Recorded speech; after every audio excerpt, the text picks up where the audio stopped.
सोचिए, अगर ये धरती, ये जमीन जिस पर हम चलते हैं, वो खुद अपनी कहानी सुनाए तो कैसी होगी। मैं मध्य प्रदेश हूं। मेरी मिट्टी में इतिहास है, संस्कृति है, लेकिन इन सबसे भी गहरा मेरी चट्टानों में मेरी असली कहानी छिपी है। एक ऐसी कहानी जो करोड़ों साल पुरानी है। आज मैं अपनी वही कहानी आपको सुनाता हूं। तो चलिए मेरे साथ एक भूवैज्ञानिक समय यात्रा पर चलते हैं। ये सिर्फ पत्थर और चट्टानों की कहानी नहीं है, ये इस बात की कहानी है कि मेरे पहाड़ों, पठारों, नदियों और खनिजों की नींव कैसे रखी गई, जिसने आज मेरे इस स्वरूप को बनाया है। कहानी की शुरुआत होती है करोड़ों साल पहले। तब पृथ्वी पर आज की तरह अलग अलग महाद्वीप नहीं थे, बल्कि एक ही विशाल भूभाग था जिसे कहते थे पेंजिया। फिर समय के साथ ये दो हिस्सों में टूट गया, उत्तर में अंगारा लैंड और दक्षिण में गोंडवाना लैंड। और ये बात हमेशा याद रखिएगा कि मेरा जो भूभाग है वो उसी प्राचीन और बेहद जरूरी गोंडवाना लैंड का हिस्सा है। देखिए, जैसे किसी भी इमारत की एक नींव होती है, एक फाउंडेशन होता है, मेरी भी है। और मेरी ये नींव उन चट्टानों से बनी है जो तब बनी थीं जब ये पृथ्वी बस आग का एक धधकता हुआ गोला थी।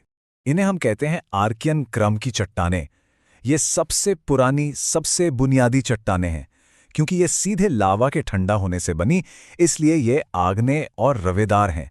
और एक बहुत कॉमन सेंस वाली बात, उस समय पृथ्वी पर जीवन था ही नहीं, तो जीवाश्म यानी फॉसिल्स मिलने का तो सवाल ही पैदा नहीं होता। तो ये चट्टानें मिलती कहाँ हैं?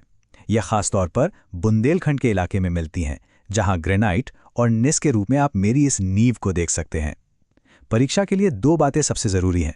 पहला, ये राज्य की सबसे पुरानी चट्टानें हैं, और दूसरा, इनमें जीवाश्म बिल्कुल नहीं मिलते। फिर समय बीतता गया, मेरी ये पहली चट्टानें टूटीं, घिसीं और इनके मलबे से, इनके सेडिमेंट से एक नई परत बनी। और जानते हैं, इसी परत में छिपा था मेरा पहला और सबसे कीमती खजाना। अब देखिए, परीक्षा में ये क्रम पूछ लेते हैं तो इसे याद रखना बहुत आसान है। एक छोटी सी ट्रिक है। सबसे पहले चट्टानें आकर बनी, मतलब आर्कियन, और फिर वो धार धार करके गिरी, जिनसे बनी धारवाड़ चट्टानें। आकर, धार धार, सिंपल। ये जो धारवाड़ क्रम की चट्टानें हैं ना, ये आर्थिक रूप से मेरी रीढ़ की हड्डी हैं। ऐसा क्यों? क्योंकि उद्योगों के लिए जो जरूरी खनिज हैं, जैसे मैंगनीज और तांबा, वो इन्हीं चट्टानों में मिलते हैं। और ये खजाने मेरे दक्षिण पूर्वी हिस्से, खासकर बालाघाट, छिंदवाड़ा और जबलपुर में पाए जाते हैं। अच्छा, अब एक ऐसी बात पर आते हैं जहां अक्सर लोग गलती करते हैं, इनके स्थानीय नाम। इन्हें मैच द कॉलम की तरह याद कर लीजिए। बालाघाट में इन्हें चिल्पी सीरीज कहते हैं, छिंदवाड़ा में सौसर सीरीज और जबलपुर में सकोली सीरीज।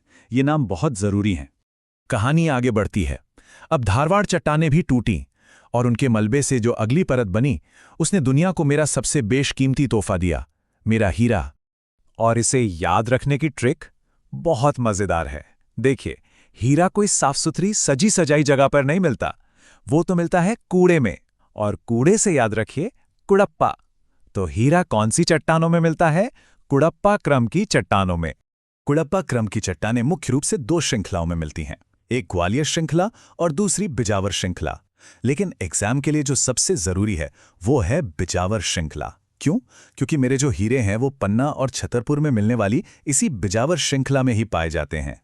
इसके बाद मेरी कहानी में दो बहुत बड़े प्लेयर्स की एंट्री होती है, दो ऐसी विशाल चट्टानी संरचनाएं जिन्होंने मेरे आज के लैंडस्केप और संसाधनों को सबसे ज्यादा प्रभावित किया। तो पहले बात करते हैं विंध्यन क्रम की। ये नर्मदा नदी के उत्तर में फैली हैं और इनसे मिलता है इमारतों के लिए बेशकीमती पत्थर, चूना पत्थर और बलुआ पत्थर। आपको पता है, सांची के स्तूप से लेकर दिल्ली का लाल किला तक यहीं के पत्थर से बने हैं। और दूसरी तरफ है गोंडवाना क्रम की चट्टानें। ये कैसे बनी? प्राचीन जंगलों के जमीन में दब जाने से। और इसीलिए आज भारत का लगभग 98% कोयला इन्हीं चट्टानों से निकलता है, जो पूरे देश को ऊर्जा देता है। 98%। जरा इस आंकड़े के बारे में सोचिए। ये दिखाता है कि गोंडवाना चट्टानें देश की ऊर्जा सुरक्षा के लिए कितनी ज्यादा महत्वपूर्ण हैं। और ये चट्टानें मेरे सतपुड़ा और बघेलखंड के इलाकों में फैली हुई हैं।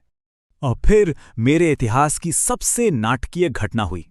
एक जबरदस्त ज्वालामुखी विस्फोट हुआ, जिसने मेरे पश्चिमी हिस्से की पूरी शक्ल ही बदल दी और उसे आग की एक मोटी चादर से ढक दिया। लेकिन ये वैसा वाला ज्वालामुखी नहीं था जैसा हम फिल्मों में देखते हैं जो फटता है। नहीं, ये एक दरारी उद्भेदन था। मतलब जमीन में दरारें पड़ी और उनसे लावा धीरे धीरे बहकर एक चादर की तरह फैलता गया। जब ये लावा ठंडा हुआ तो बना दक्कन ट्रैप। और फिर लाखों सालों तक बारिश, धूप, हवा ने इसी बेसाल चट्टान को तोड़ तोड़ कर बना दी उपजाऊ काली मिट्टी, जिससे बना मालवा का पठार। तो अब तक हमने जो भी परतें देखीं, चलिए उन सब को एक साथ एक खजाने के नक्शे पर देखते हैं। मतलब कौन सी चट्टान में कौन सा खजाना छिपा है, उसे एक नज़र में समझते हैं। आइए इस टेबल से सब कुछ एक साथ दोहरा लेते हैं। धारवाड़ में क्या मिलता है? मैंगनीज। कुड़प्पा में हीरा। विंध्यन में चूना पत्थर और बलुआ पत्थर। गोंडवाना में कोयला। और दक्कन ट्रैप से क्या बना? उपजाऊ काली मिट्टी। देखिए कितना आसान है। चलिए अब जरा एग्जाम मोड में आते हैं, उन पॉइंट्स पर ध्यान देते हैं जहां प्रतियोगी परीक्षाओं में अक्सर सवाल फंसाते हैं और गलतियां होने की संभावना रहती है। ये सबसे बड़ा कंफ्यूजन पॉइंट है। याद रखिए, हीरा मिलता है कूड़े में यानी कुड़प्पा से, कोयला मिलता है गोंडवाना के प्राचीन जंगलों से, काली मिट्टी बनी है दक्कन के लावा से, और लाल बलुआ पत्थर मिलता है विंध्यन श्रृंखला से। इसे दिमाग में एकदम लॉक कर लीजिए। तो चलिए अंत में पूरी कहानी को एक बार फिर से दोहराते हैं, शुरू से लेकर आखिर तक, एक क्विक रिवीजन स्टोरी के रूप में, ताकि ये हमेशा के लिए याद हो जाए। तो मेरी कहानी शुरू हुई आग के गोले से बनी आर्कियन नींव से। फिर उस नींव पर धारवाड़ के खजाने जमा हुए। उसके मलबे से बनी कुड़प्पा चट्टानों में मेरे हीरे छिपे। फिर विंध्यन ने मुझे इमारतें बनाने के लिए पत्थर दिए और गोंडवाना ने ऊर्जा दी। और आखिर में दक्कन के लावा ने मुझ पर काली मिट्टी की उपजाऊ चादर बिछा दी।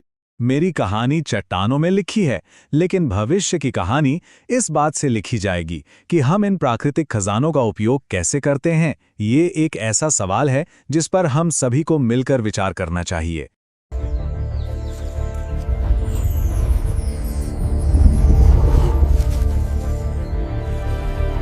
पीएम्स एकेडमी में आपका स्वागत है।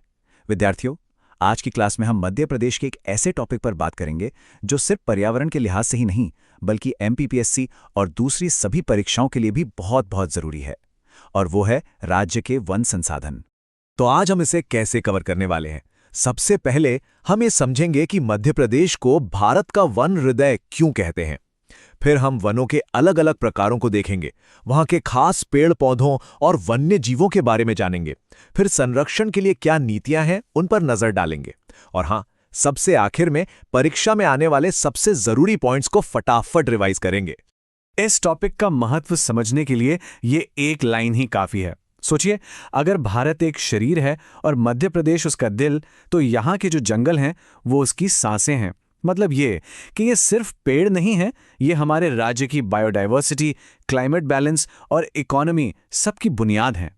तो चलिए अपने पहले सेक्शन में गोता लगाते हैं और ये समझते हैं कि आखिर मध्य प्रदेश को भारत के एनवायरमेंटल लैंडस्केप का दिल क्यों माना जाता है। देखिए, सबसे पहली और सबसे जरूरी बात जो बिल्कुल याद रखनी है वो ये है कि एरिया के हिसाब से पूरे भारत में सबसे ज्यादा जंगल, सबसे बड़ा फॉरेस्ट कवर मध्य प्रदेश में है। ये एक ऐसा फैक्ट है जो एग्जाम्स में सीधे सीधे पूछ लिया जाता है। अब ये जो नंबर है ना, 77,493 वर्ग किलोमीटर, इसे दिमाग में बिठा लीजिए। ये हमारे राज्य के टोटल एरिया का लगभग 25% है। हाँ, 2021 की रिपोर्ट से थोड़ा सा कम हुआ है, लेकिन फिर भी मध्य प्रदेश आज भी देश में नंबर 1 पर मजबूती से बना हुआ है।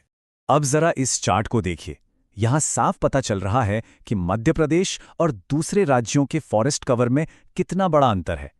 हमारी ये बढ़त हमें नेशनल लेवल पर एनवायरनमेंट कंजर्वेशन में एक बहुत ही अहम भूमिका देती है। हाँ, और एग्जाम के लिए एक और फैक्ट बिल्कुल नोट कर लीजिए। अगर राज्य के अंदर पूछा जाए तो सबसे ज्यादा जंगल वाला जिला है बालाघाट। इसे भूलना नहीं है। ठीक है, तो अब आगे बढ़ते हैं हमारे दूसरे सेक्शन पर। अब इतने बड़े जंगल को मैनेज करने के लिए उसे क्लासिफाई तो करना पड़ेगा, है ना?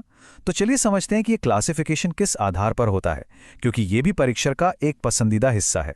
तो देखिए, एडमिनिस्ट्रेटिव बेसिस पर यानी सरकारी कंट्रोल के हिसाब से वनों को 3 हिस्सों में बांटा गया है। जैसा आप देख रहे हैं, सबसे बड़ा हिस्सा करीब 65% रिजर्व्ड फॉरेस्ट्स का है। यहां सरकार का सबसे सख्त कंट्रोल होता है और यहाँ आना जाना, लकड़ी काटना सब कुछ मना है। इस टेबल से इन तीनों का फर्क एकदम क्रिस्टल क्लियर हो जाएगा। रिजर्व फॉरेस्ट में सबसे कड़े नियम, प्रोटेक्टेड फॉरेस्ट में परमिशन लेके कुछ काम किए जा सकते हैं और अनक्लासिफाइड फॉरेस्ट में लगभग कोई रोक टोक नहीं होती। अब बात करते हैं मौसम यानी क्लाइमेट के हिसाब से। मध्य प्रदेश में आपको मेनली 2 तरह के डेसिडुअस फॉरेस्ट मिलेंगे। जहां 50 से 100 सेंटीमीटर बारिश होती है वहां ट्रॉपिकल डेसिडुअस फॉरेस्ट होते हैं, और जहां बारिश 125 सेंटीमीटर से ज्यादा होती है जैसे कि पूर्वी मध्य प्रदेश, वहां आपको ज्यादा घने, ज्यादा हरे भरे मॉइस्ट डेसिडुअस फॉरेस्ट देखने को मिलते हैं। चलिए अब जरा इन जंगलों के अंदर झांक कर देखते हैं, यहाँ कौन कौन से खास पेड़ पौधे और जीव जंतु मिलते हैं, और सबसे बड़ी बात, मध्य प्रदेश को टाइगर स्टेट का खिताब क्यों मिला है। अगर कोई पूछे कि मध्य प्रदेश के जंगलों का राजा कौन है, तो एक ही जवाब है, सागौन यानी टीक। ये हमारे राज्य की सबसे खास और सबसे कीमती लकड़ी है। कुल जंगल के 19% से भी ज्यादा हिस्से पर सिर्फ सागौन फैला हुआ है। सागौन के अलावा और भी बहुत कुछ है, जैसे पूर्वी एमपी में मिलने वाला साल, पेपो इंडस्ट्री के लिए बांस, पान में लगने वाला कत्था खैर के पेड़ से बनता है, और बीड़ी बनाने वाला तेंदुपत्ता। ये सब न सिर्फ जंगल के लिए बल्कि यहाँ रहने वाले लोगों की इकोनॉमी के लिए भी बहुत जरूरी हैं। और जाहिर सी बात है, जहां इतने घने और शानदार जंगल होंगे वहां शानदार वन्य जीव भी होंगे, और इन्हीं जंगलों की वजह से मध्य प्रदेश को गर्व से टाइगर स्टेट ऑफ इंडिया कहा जाता है। बाघों के अलावा एक और जानवर है जो हमारी शान है, हमारा राज्य पशु बारहसिंगा। ये कंजर्वेशन की एक कमाल की सक्सेस स्टोरी है। एक जमाने में ये विलुप्त होने की कगार पर था, और आज ये सिर्फ और सिर्फ कान्हा नेशनल पार्क में पाया जाता है। अब इतने बड़े और कीमती जंगल को संभालना, उसे बचाकर रखना, ये अपने आप में एक बहुत बड़ी चुनौती है। तो आइए देखते हैं कि इस काम के लिए हमारे प्रदेश में कौन कौन सी नीतियां और संस्थाएं काम कर रही हैं। ये सफर शुरू हुआ 1952 में, जब आजाद मध्य प्रदेश की पहली वन नीति बनी। फिर 1964 में एक बहुत बड़ा कदम उठाया गया, तेंदुपत्ते के व्यापार को नेशनलाइज किया गया, ताकि इसका फायदा सीधे पत्ते तोड़ने वालों को मिले, बिचौलियों को नहीं। सरकार ने भी समय समय पर कई योजनाएं चलाई हैं। कुछ पेड़ लगाने के लिए हैं, जैसे पंचवन योजना, तो कुछ वनवासियों के कल्याण के लिए, जैसे चरण पादुका योजना। ये सब मिलकर हमारे वनों को बचाने का काम करती हैं। अब देखिए, सिर्फ नीतियां बनाने से काम नहीं चलता, सही रिसर्च और ट्रेनिंग भी जरूरी है। और इसके लिए मध्य प्रदेश में कई बड़े संस्थान हैं जो इस पूरे फॉरेस्ट मैनेजमेंट की रीढ़ की हड्डी हैं, जैसे जबलपुर का स्टेट फॉरेस्ट रिसर्च इंस्टीट्यूट। और अब आ गया है हमारी आज की क्लास का सबसे जरूरी हिस्सा, एग्जाम बूस्टर। चलिए अब उन सभी पॉइंट्स पर फटाफट एक नजर डालते हैं जो परीक्षाओं में बार बार पूछे जाते हैं। अब ये स्लाइड, इस पर पूरा फोकस रखिए, चाहें तो इसका स्क्रीनशॉट ले लीजिए। ये वो सवाल हैं जो सीधे सीधे एग्जाम में आते हैं। सबसे कॉमन पेड़ सागौन, सबसे पुराने जंगल बोरी अभयारण्य, राज्य पशु बारहसिंगा, सबसे ज्यादा जंगल वाला जिला बालाघाट। ये सब याद होना चाहिए। अच्छा, अब सब कुछ एक लाइन में कैसे याद रखें? एक छोटी सी ट्रिक है, बस ये याद रखिए, एमपी मतलब टाइगर, टीक और ट्राइबल फॉरेस्ट्स, यानी बाघ, सागौन और आदिवासियों के जंगल। ये 3 शब्द आपको मध्य प्रदेश के वनों की पूरी कहानी याद दिला देंगे। तो अंत में बस इतना याद रखिए कि मध्य प्रदेश की ये जो वन संपदा है, ये सिर्फ एक नेचुरल रिसोर्स नहीं है, ये हमारे राज्य की एनवायरमेंटल स्ट्रेंथ है, बायोडाइवर्सिटी का खजाना है और इकोनॉमी की नींव है। और इसीलिए एमपीपीएससी हो या कोई और परीक्षा, ये टॉपिक हमेशा बहुत महत्वपूर्ण रहेगा।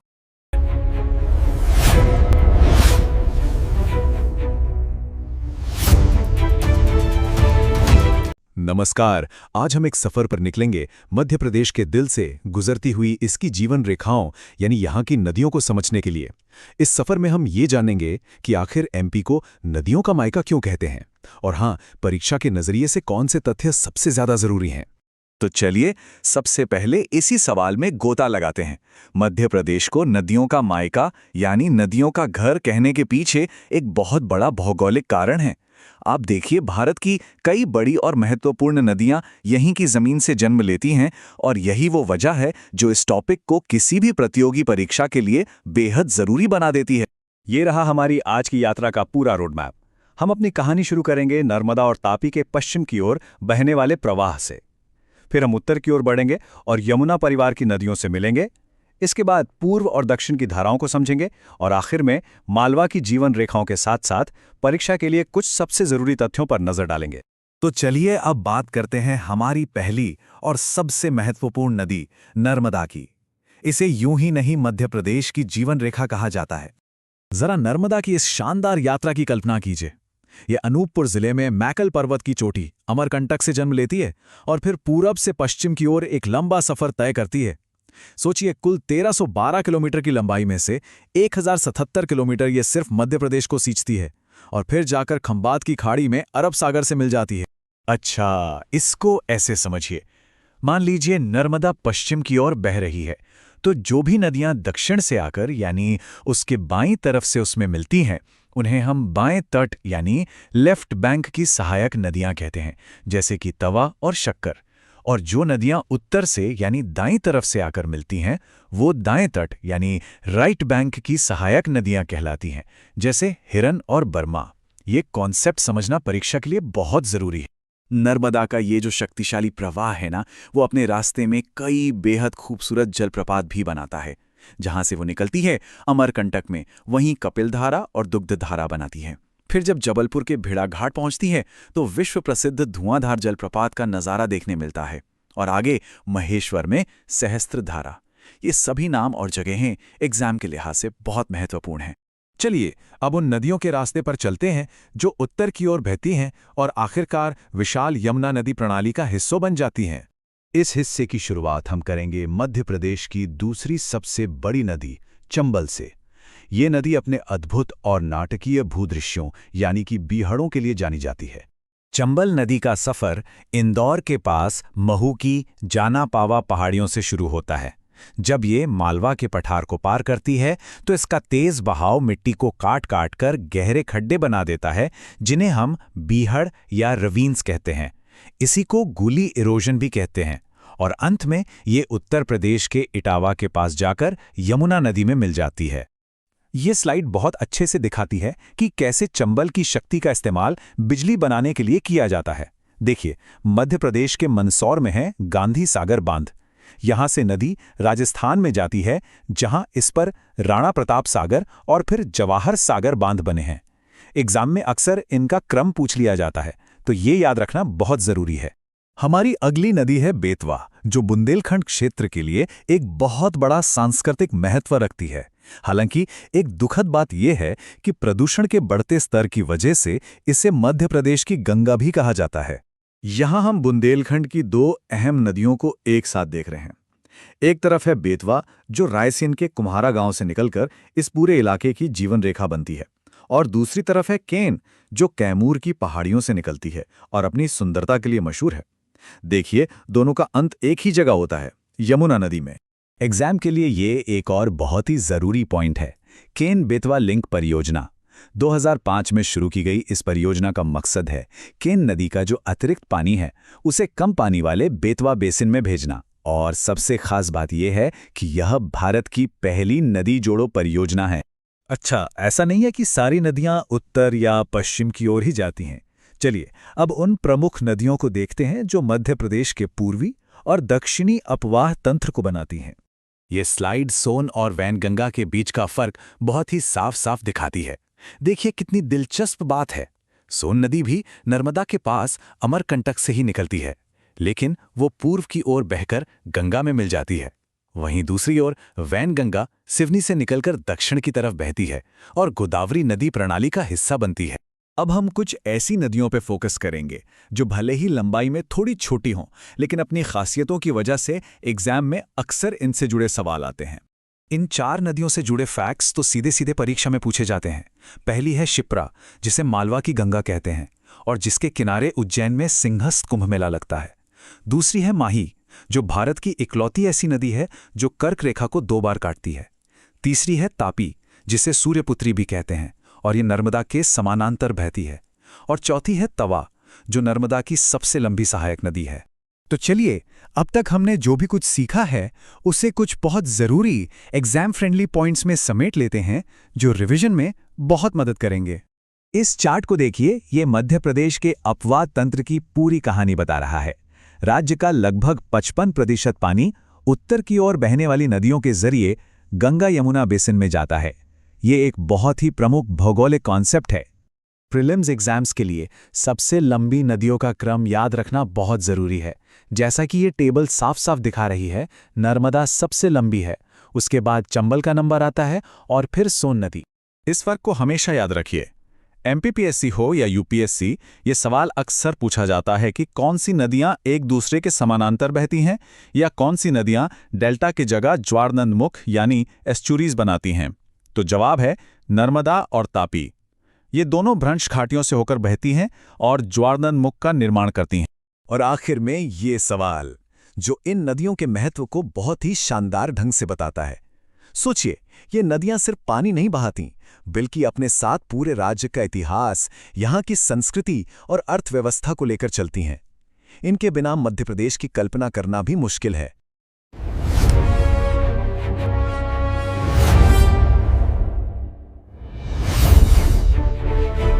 सतपुड़ा, ये सिर्फ एक नाम नहीं है, ये सिर्फ पहाड़ों का एक सिलसिला नहीं है।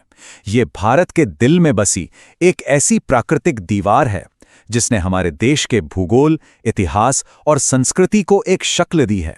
और अगर सिविल सेवा परीक्षाओं की तैयारी कर रहे हैं तो यकीन मानिए, इसकी कहानी आपके लिए समझना बेहद जरूरी है। तो आइए आज इसी विशाल श्रृंखला के हर पहलू को परत दर परत खोलते हैं। जरा सोचिए, प्रकृति ने खुद एक विशाल दीवार खड़ी कर दी हो। सतपुड़ा बस यही है। ये सिर्फ पहाड़ों का एक ढेर नहीं है, बल्कि एक बहुत ही महत्वपूर्ण भौगोलिक विभाजक है। एक ऐसी दीवार जो भारत की दो बड़ी और महान नदियों नर्मदा और ताप्ती के रास्ते को तय करती है। तो आज हमारे इस सफर का रास्ता क्या होगा?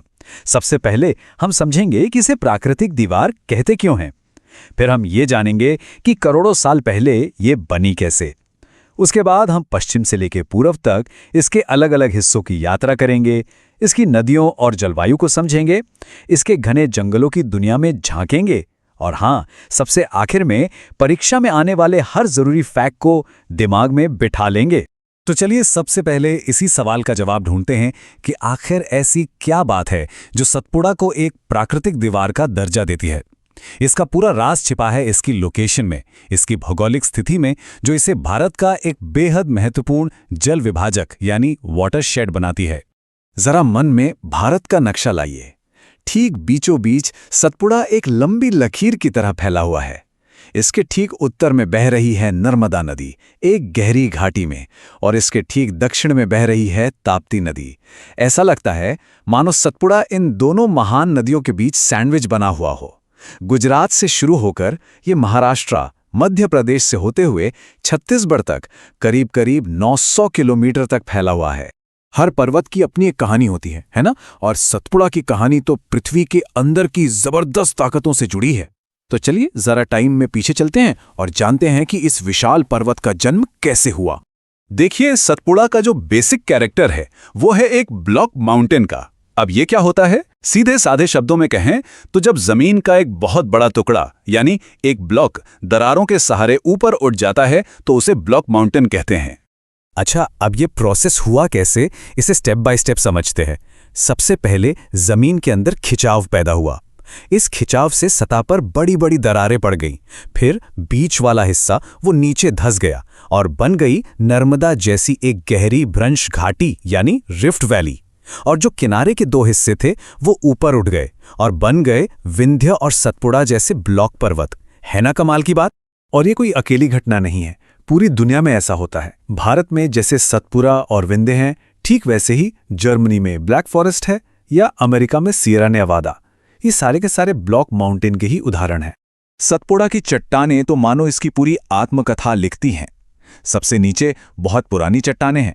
फिर करोड़ों साल पहले दक्कन में ज्वालामुखी फटे और उनका लावा इन परतों के ऊपर फैल गया। समय के साथ यही लावा टूट टूट कर उपजाऊ काली मिट्टी बन गया। और हाँ, इन्हीं परतों के बीच दबी हैं गोंडवाना क्रम की चट्टानें, जिन्होंने हमें दिया है कोयले का विशाल भंडार।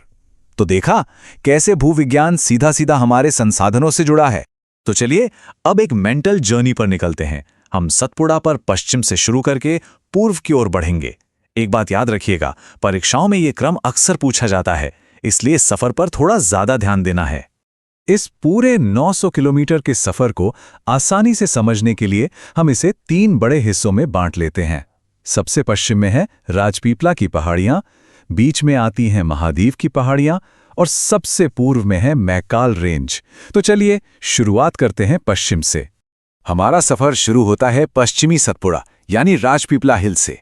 ये हिस्सा गुजरात से लेकर मध्य प्रदेश तक फैला हुआ है और यहीं पर एक बहुत ही जरूरी चोटी है जिसका नाम है चूलगिरी। 1215 मीटर की ऊंचाई के साथ ये सतपुड़ा की दूसरी सबसे ऊंची चोटी है। इस फैक्ट को जरूर याद रखिएगा। पश्चिमी और मध्य सतपुड़ा के बीच में एक गैप है जिसे कहते हैं बुरहानपुर दर्रा। ये सिर्फ एक रास्ता नहीं है, बल्कि ऐतिहासिक रूप से इसे दक्कन का दरवाजा या दक्षिण भारत का प्रवेश द्वार भी कहा जाता था। इसका सामरिक महत्व बहुत ज्यादा था। बुरहानपुर दर्रे को जैसे ही हम पार करते हैं, हम पहुंच जाते हैं सतपुड़ा के दिल में, महादेव की पहाड़ियों में। ये इस पूरी रेंज का सबसे ऊंचा और सबसे चौड़ा हिस्सा है और यहीं पर है सतपुड़ा का ताज यानी इसकी सबसे ऊंची चोटी धूपगढ़, 1350 मीटर ऊंची। इस नाम पर तो स्टार मार्क कर लीजिए, क्योंकि यह सिर्फ सतपुड़ा की ही नहीं बल्कि पूरे मध्य प्रदेश की सबसे ऊंची चोटी है। तो चलिए एक बार इन ऊंचाइयों की तुलना कर लेते हैं। सबसे ऊपर है धूपगढ़ 1350 मीटर, उसके बाद नंबर आता है चूलगिरी का 1215 मीटर और फिर है अमरकंटक चोटी लगभग 1065 मीटर। इस तरह से विजुअली देखने पर ये तीनों चोटियां हमेशा याद रहेंगी। देखिए, कोई भी पर्वत श्रृंखला सिर्फ जमीन का एक ऊंचा उठा हुआ टुकड़ा नहीं होती। वो अपने आसपास के मौसम पर, नदियों के बहाव पर, हर चीज पर असर डालती है। तो आइए देखते हैं कि सतपुड़ा ये भूमिका कैसे निभाता है। जैसा हमने शुरू में बात की थी, सतपुड़ा एक महान जल विभाजक है। मतलब इसके उत्तरी ढलानों पर जो भी बारिश होती है उसका पानी बहकर नर्मदा नदी में चला जाता है और जो दक्षिणी ढलानों पर बारिश होती है उसका पानी ताप्ती और दूसरी नदियों में चला जाता है। ये भारत के नदी तंत्र को आकार देने में एक बहुत बड़ा रोल प्ले करता है। सतपुड़ा में मॉनसून का एक बहुत ही इंटरेस्टिंग पैटर्न देखने को मिलता है। जब बंगाल की खाड़ी से मॉनसून की हवाएं आती हैं तो वो सबसे पहले पूर्वी सतपुड़ा से टकराती हैं और वहां खूब बारिश करती हैं। फिर जैसे जैसे ये हवाएं पश्चिम की तरफ बढ़ती हैं, इनकी नमी कम होती जाती है। इसका नतीजा क्या होता है? नतीजा ये कि पश्चिम से पूर्व की तरफ जाने पर बारिश की मात्रा बढ़ती जाती है और इसका सीधा असर यहाँ के जंगलों पर दिखता है। पश्चिमी हिस्से कम घने हैं, जबकि पूर्वी हिस्से ज्यादा बारिश की वजह से बहुत घने और हरे भरे हैं। और जहां इतने घने जंगल हों, इतना विविध मौसम हो, वहां तरह तरह के जीव जंतुओं और पेड़ पौधों का होना तो लाजमी है। सतपुड़ा की ये पूरी श्रृंखला बायोडाइवर्सिटी का एक अनमोल खजाना है और इस अनमोल खजाने को बचाने के लिए यहाँ कई महत्वपूर्ण संरक्षित इलाके बनाए गए हैं। इनमें सतपुड़ा टाइगर रिजर्व तो है ही, लेकिन साथ ही 2 बहुत ही जरूरी बायोस्फीयर रिजर्व्स भी हैं। एक है मध्य सतपुड़ा में पचमढ़ी बायोस्फीयर रिजर्व और दूसरा है पूर्वी सतपुड़ा की मैकाल रेंज में Achanakmar Amarkantak biosphere reserve.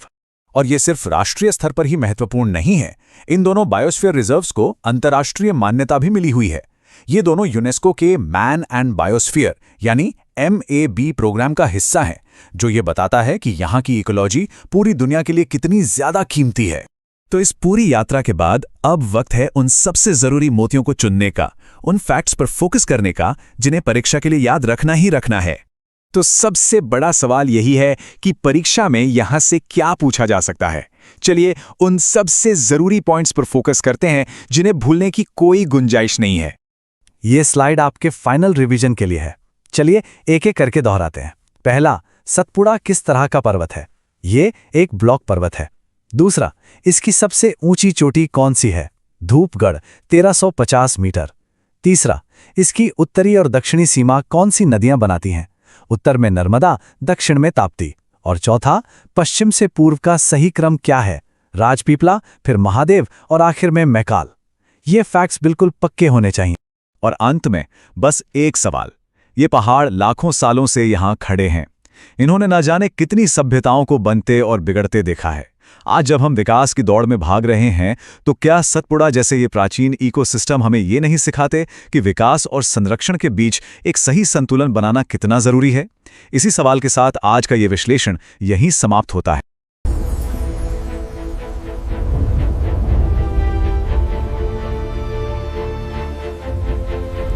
PM's academy में आप सबका स्वागत है।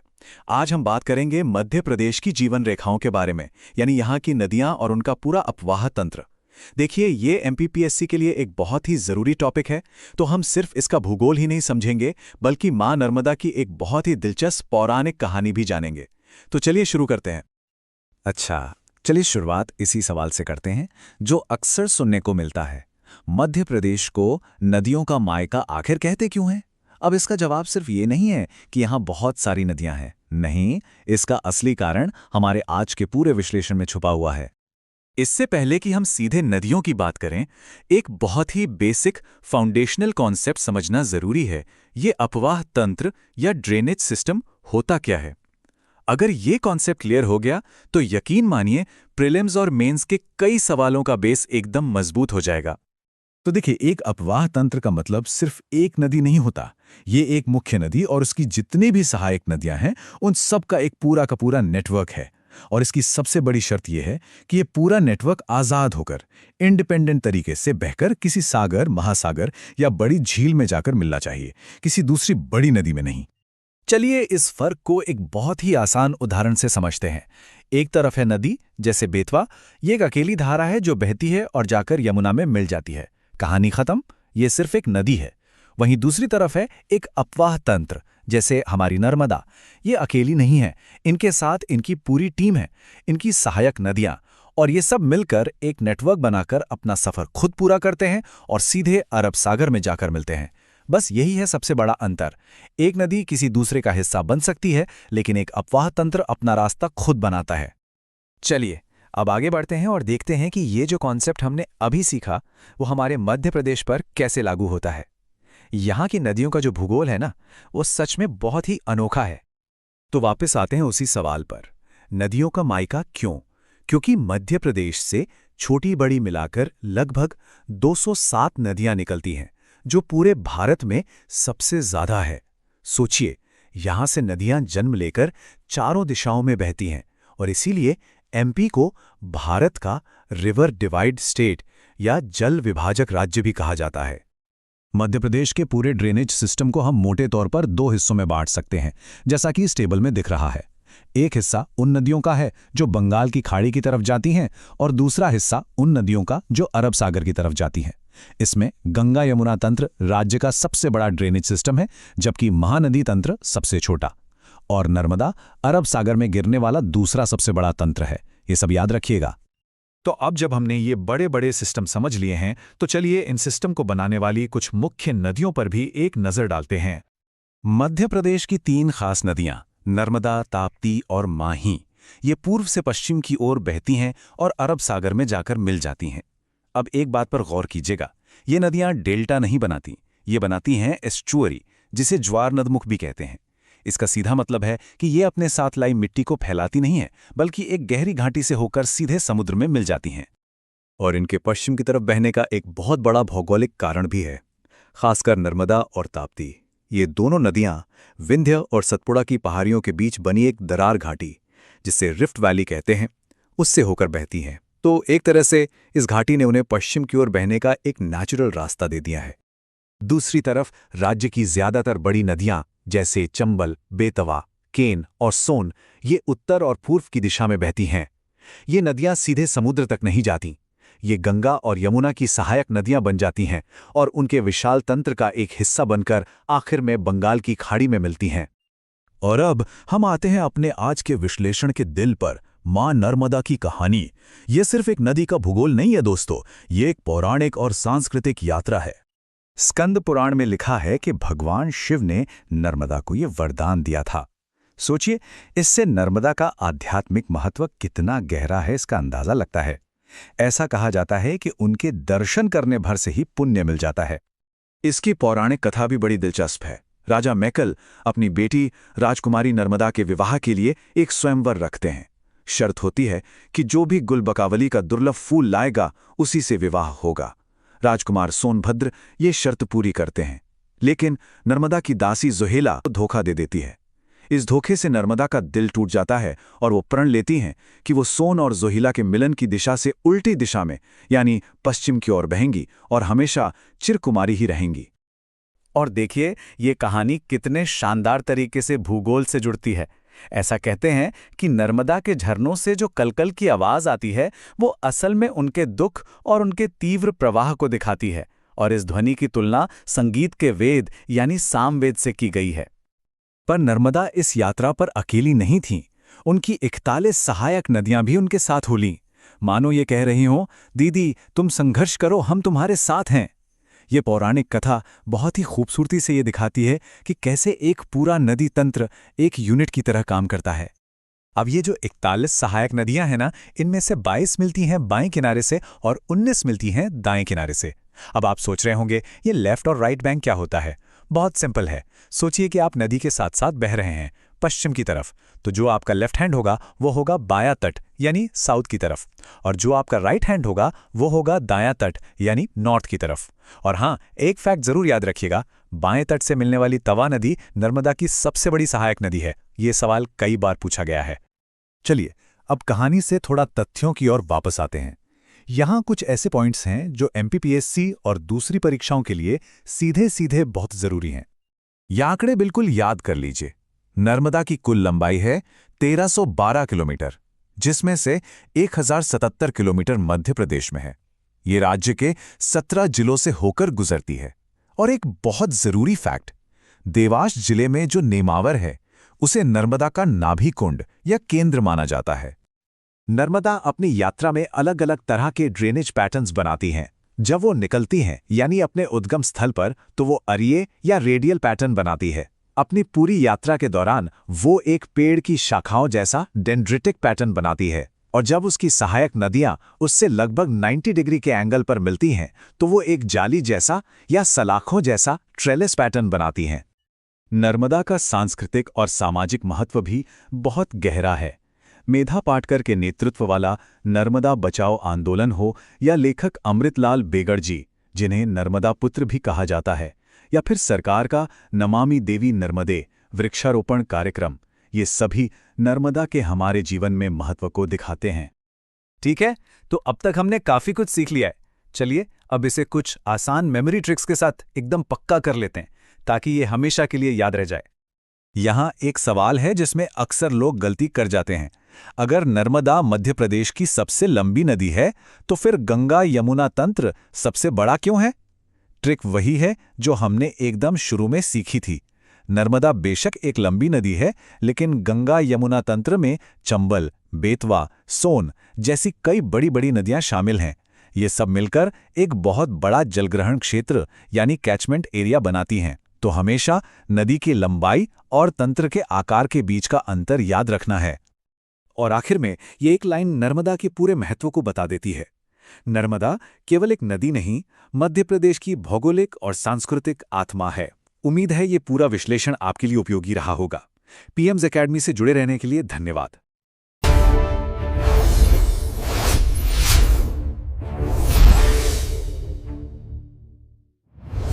नमस्कार। चलिए एक पल के लिए भारत के नक्शे को अपने मन में लाते हैं और ठीक बीचों बीच एक लकीर खींचते हैं। ये कोई मामूली लकीर नहीं, ये एक ऐसी पर्वत श्रृंखला है जो हमारे देश को सिर्फ भौगोलिक तौर पर ही नहीं बल्कि सांस्कृतिक और ऐतिहासिक रूप से भी दो हिस्सों में बांटती है। जी हाँ, आज हम इसी महान विभाजक रेखा यानी विंध्य पर्वत श्रृंखला की कहानी को समझने वाले हैं। सीधी सी बात है, विंध्य को उत्तर और दक्षिण भारत के बीच की एक प्राकृतिक दीवार माना जाता है। जरा सोचिए, एक ऐसी दीवार जिसने सदियों से देश के दो विशाल हिस्सों को एक अलग पहचान दी है, एक अलग पहचान बनाने में मदद की है। तो आज का हमारा सफर कैसा रहेगा? सबसे पहले समझेंगे कि इसे महान विभाजक रेखा क्यों कहते हैं। फिर देखेंगे कि ये कहां-कहां तक फैली हैं, इसकी उत्पत्ति और बनावट कैसी है, यहां से कौन सी नदियां निकलती हैं, इसकी खनिज संपदा और आर्थिक महत्व क्या है, और हाँ, सबसे आखिर में वो बातें जो परीक्षा के नजरिए से बहुत जरूरी हैं। तो चलिए शुरुआत करते हैं इसके सबसे दिलचस्प पहलू से कि आखिर ये विंध्य श्रृंखला भारत की महान विभाजक रेखा बनी कैसे। देखिए, विंध्य के उत्तर की तरफ फैला है विशाल सिंधु गंगा का मैदान, एक अलग भूगोल और एक अलग संस्कृति का केंद्र। और जैसे ही हम विंध्य को पार करके दक्षिण में जाते हैं, शुरू हो जाता है प्रायद्वीपीय पठार, जिसे हम दक्कन का पठार भी कहते हैं। उसकी अपनी एक अलग ही पहचान है। तो विंध्य इन दोनों के बीच एक दीवार की तरह खड़ा है, जिसने हजारों सालों से इन दोनों क्षेत्रों को अपनी अपनी दिशा में बढ़ने दिया है। अच्छा, तो ये महान विभाजक रेखा आखिर है कहाँ तक? चलिए अब भारत के नक्शे पर इसके फैलाव को करीब से देखते हैं। इसका मुख्य विस्तार तो गुजरात, मध्य प्रदेश और उत्तर प्रदेश में है। लेकिन रुकिए, कहानी यहीं खत्म नहीं होती। इसकी शाखाएं आगे तक जाती हैं। बिहार में जो कैमूर की पहाड़ियां हैं और झारखंड में पारसनाथ की पहाड़ियां, वो भी इसी विशाल विंध्य सिस्टम का ही पूर्वी हिस्सा मानी जाती हैं। अगर इसकी कुल लंबाई की बात करें तो पूर्व से पश्चिम तक ये करीब करीब 1200 किलोमीटर तक फैली है। अंदाजा लगाइए, ये दिल्ली से मुंबई तक की दूरी के बराबर है। और इसका बड़ा हिस्सा लगभग 1086 किलोमीटर तो सिर्फ गुजरात और मध्य प्रदेश में ही है। विंध्य के ठीक उत्तर में इससे जुड़े हुए कुछ अहम पठार भी हैं, जैसे बुंदेलखंड का पठार, भांडेर का पठार और बघेलखंड का पठार। ये पठार इस इलाके की भौगोलिक बनावट को और भी खास बना देते हैं। पर सवाल यह है कि इतनी विशाल पर्वत श्रृंखला आखिर बनी कैसे? इसकी कहानी, इसकी भूवैज्ञानिक कहानी करोड़ों अरबों साल पुरानी है। भूवैज्ञानिक मानते हैं कि विंध्य श्रृंखला का जन्म आज से लगभग 400 करोड़ साल पहले हुआ था, प्री कैम्ब्रियन कैम्ब्रियन काल में। मतलब ये धरती की सबसे पुरानी पर्वत श्रृंखलाओं में से एक है। वक्त के साथ हवा और पानी ने इसे इतना घिस दिया है कि आज ये अपनी असली ऊंचाई खोकर एक अवशिष्ट पर्वत यानी रेसिजुअल माउंटेन के रूप में बचा है। इसकी बनावट की बात करें तो विंध्य एक ब्लॉक पर्वत का शानदार उदाहरण है। इसे भ्रंशुत पर्वत भी कहते हैं। आसान भाषा में समझें तो ये जमीन की परतों के मुड़ने से नहीं बना, बल्कि जमीन का एक बहुत बड़ा टुकड़ा, एक ब्लॉक, दरारों के सहारे ऊपर उठ गया और पर्वत बन गया। दोनों में फर्क समझना बहुत आसान है। हिमालय जैसे वलित पर्वत को देखिए, उनकी चोटियां नुकीली होती हैं, ठीक वैसे ही जैसे कागज को दोनों तरफ से दबाने पर वो ऊपर उठ जाता है। वहीं विंध्य जैसे ब्लॉक पर्वत के शिखर मेज की तरह चौड़े और सपाट होते हैं। ये बनावट का एक बहुत बड़ा फर्क है, जिसे याद रखना जरूरी है। विंध्य सिर्फ जमीन ही नहीं, पानी को भी बांटता है। ये भारत के सबसे जरूरी जल विभाजकों में से एक है, जो दो बड़ी नदी प्रणालियों का रास्ता तय करता है। सोचिए, जब विंध्य पर बारिश होती है तो इसके उत्तरी ढलानों पर गिरने वाला पानी बहकर गंगा नदी सिस्टम में चला जाता है, जबकि दक्षिणी ढलानों पर गिरने वाला पानी सीधा नर्मदा नदी में मिल जाता है ना कमाल का सिस्टम? विंध्य से निकलने वाली कई बड़ी नदियां उत्तर की ओर बहती हैं, जैसे चंबल, बेतवा, केन, पार्वती और काली सिंध। ये नदियां पहले यमुना में और फिर यमुना के साथ गंगा में मिल जाती हैं। लेकिन हाँ, सोन नदी एक ऐसी नदी है जो यहां से निकलकर सीधे गंगा में जाकर मिलती है। अब बात करते हैं इसके आर्थिक पहलू की। विंध्य श्रृंखला सिर्फ एक भौगोलिक ढांचा नहीं है, बल्कि ये खनिजों का खजाना भी है। यहाँ बहुत अच्छी क्वालिटी का लाल बलुआ पत्थर मिलता है, सीमेंट उद्योग के लिए जरूरी चूना पत्थर मिलता है और कोयला भी भारी मात्रा में पाया जाता है। और एक खास बात, मध्य प्रदेश का पन्ना क्षेत्र, जो भारत में हीरो के लिए मशहूर है, वो भी इसी विंध्य का हिस्सा है। इसकी अहमियत का अंदाजा बस इस एक बात से लगा लीजिए कि दिल्ली का जो विश्व प्रसिद्ध लाल किला है, वो जिस पत्थर से बना है, वो पत्थर विंध्य की खदानों से ही लाया गया था। ये इस पर्वत के गहरे ऐतिहासिक जुड़ाव को दिखाता है। चलिए अब उन खास बातों पर ध्यान देते हैं जो सीधे सीधे प्रतियोगी परीक्षाओं में पूछी जाती हैं। विंध्य और सतपुड़ा को लेकर अक्सर लोग कंफ्यूज हो जाते हैं। याद रखिएगा, विंध्य नर्मदा के उत्तर में है और सतपुड़ा दक्षिण में। दोनों ब्लॉक पर्वत हैं, लेकिन सतपुड़ा की सबसे ऊंची चोटी धूपगढ़ है, जो 1350 मीटर ऊंची है, जबकि विंध्य की सबसे ऊंची चोटी उससे काफी कम ऊंची। तो विंध्य श्रृंखला का सर्वोच्च शिखर कौन सा है? इसका नाम है सद्भावना शिखर, जिसकी ऊंचाई 752 मीटर है। ये मध्य प्रदेश के दमोह जिले में है और इसे वहां के लोग कलुमार शिखर भी कहते हैं। अब एक सवाल जो अक्सर परीक्षाओं में फंसा देता है, इनमें से कौन सी नदी विंध्य से निकलकर सीधे गंगा में मिलती है? चंबल, बेतवा, सोन या केन? सोच लिया? देखिए, चंबल, बेतवा और केन, ये तीनों पहले यमुना में मिलती हैं। सही जवाब है सी, सोन नदी। ये एक बहुत कॉमन ट्रैप है, इसे हमेशा याद रखिए। और जाते जाते एक सबसे जरूरी बात, कभी भी विंध्य को हिमालय की तरह एक अकेली लगातार चलने वाली पर्वत श्रृंखला मत समझिएगा। ये असल में पहाड़ियों, पठारों और पर्वतमालाओं का एक टूटा फूटा खंडित समूह है, और यही इसकी खासियत है। तो ये थी विंध्य श्रृंखला की कहानी, भारत की एक ऐसी धड़कन जो सदियों से धड़क रही है। लेकिन ये कहानी हमें एक बड़े सवाल पर भी लाकर छोड़ती है। एक तरफ इसके खनिज, इसका आर्थिक महत्व है, तो दूसरी तरफ इसका नाजुक पर्यावरण। ऐसे में इसके विकास और संरक्षण के बीच संतुलन कैसे बनाया जा सकता है, इस पर विचार करना बहुत जरूरी है।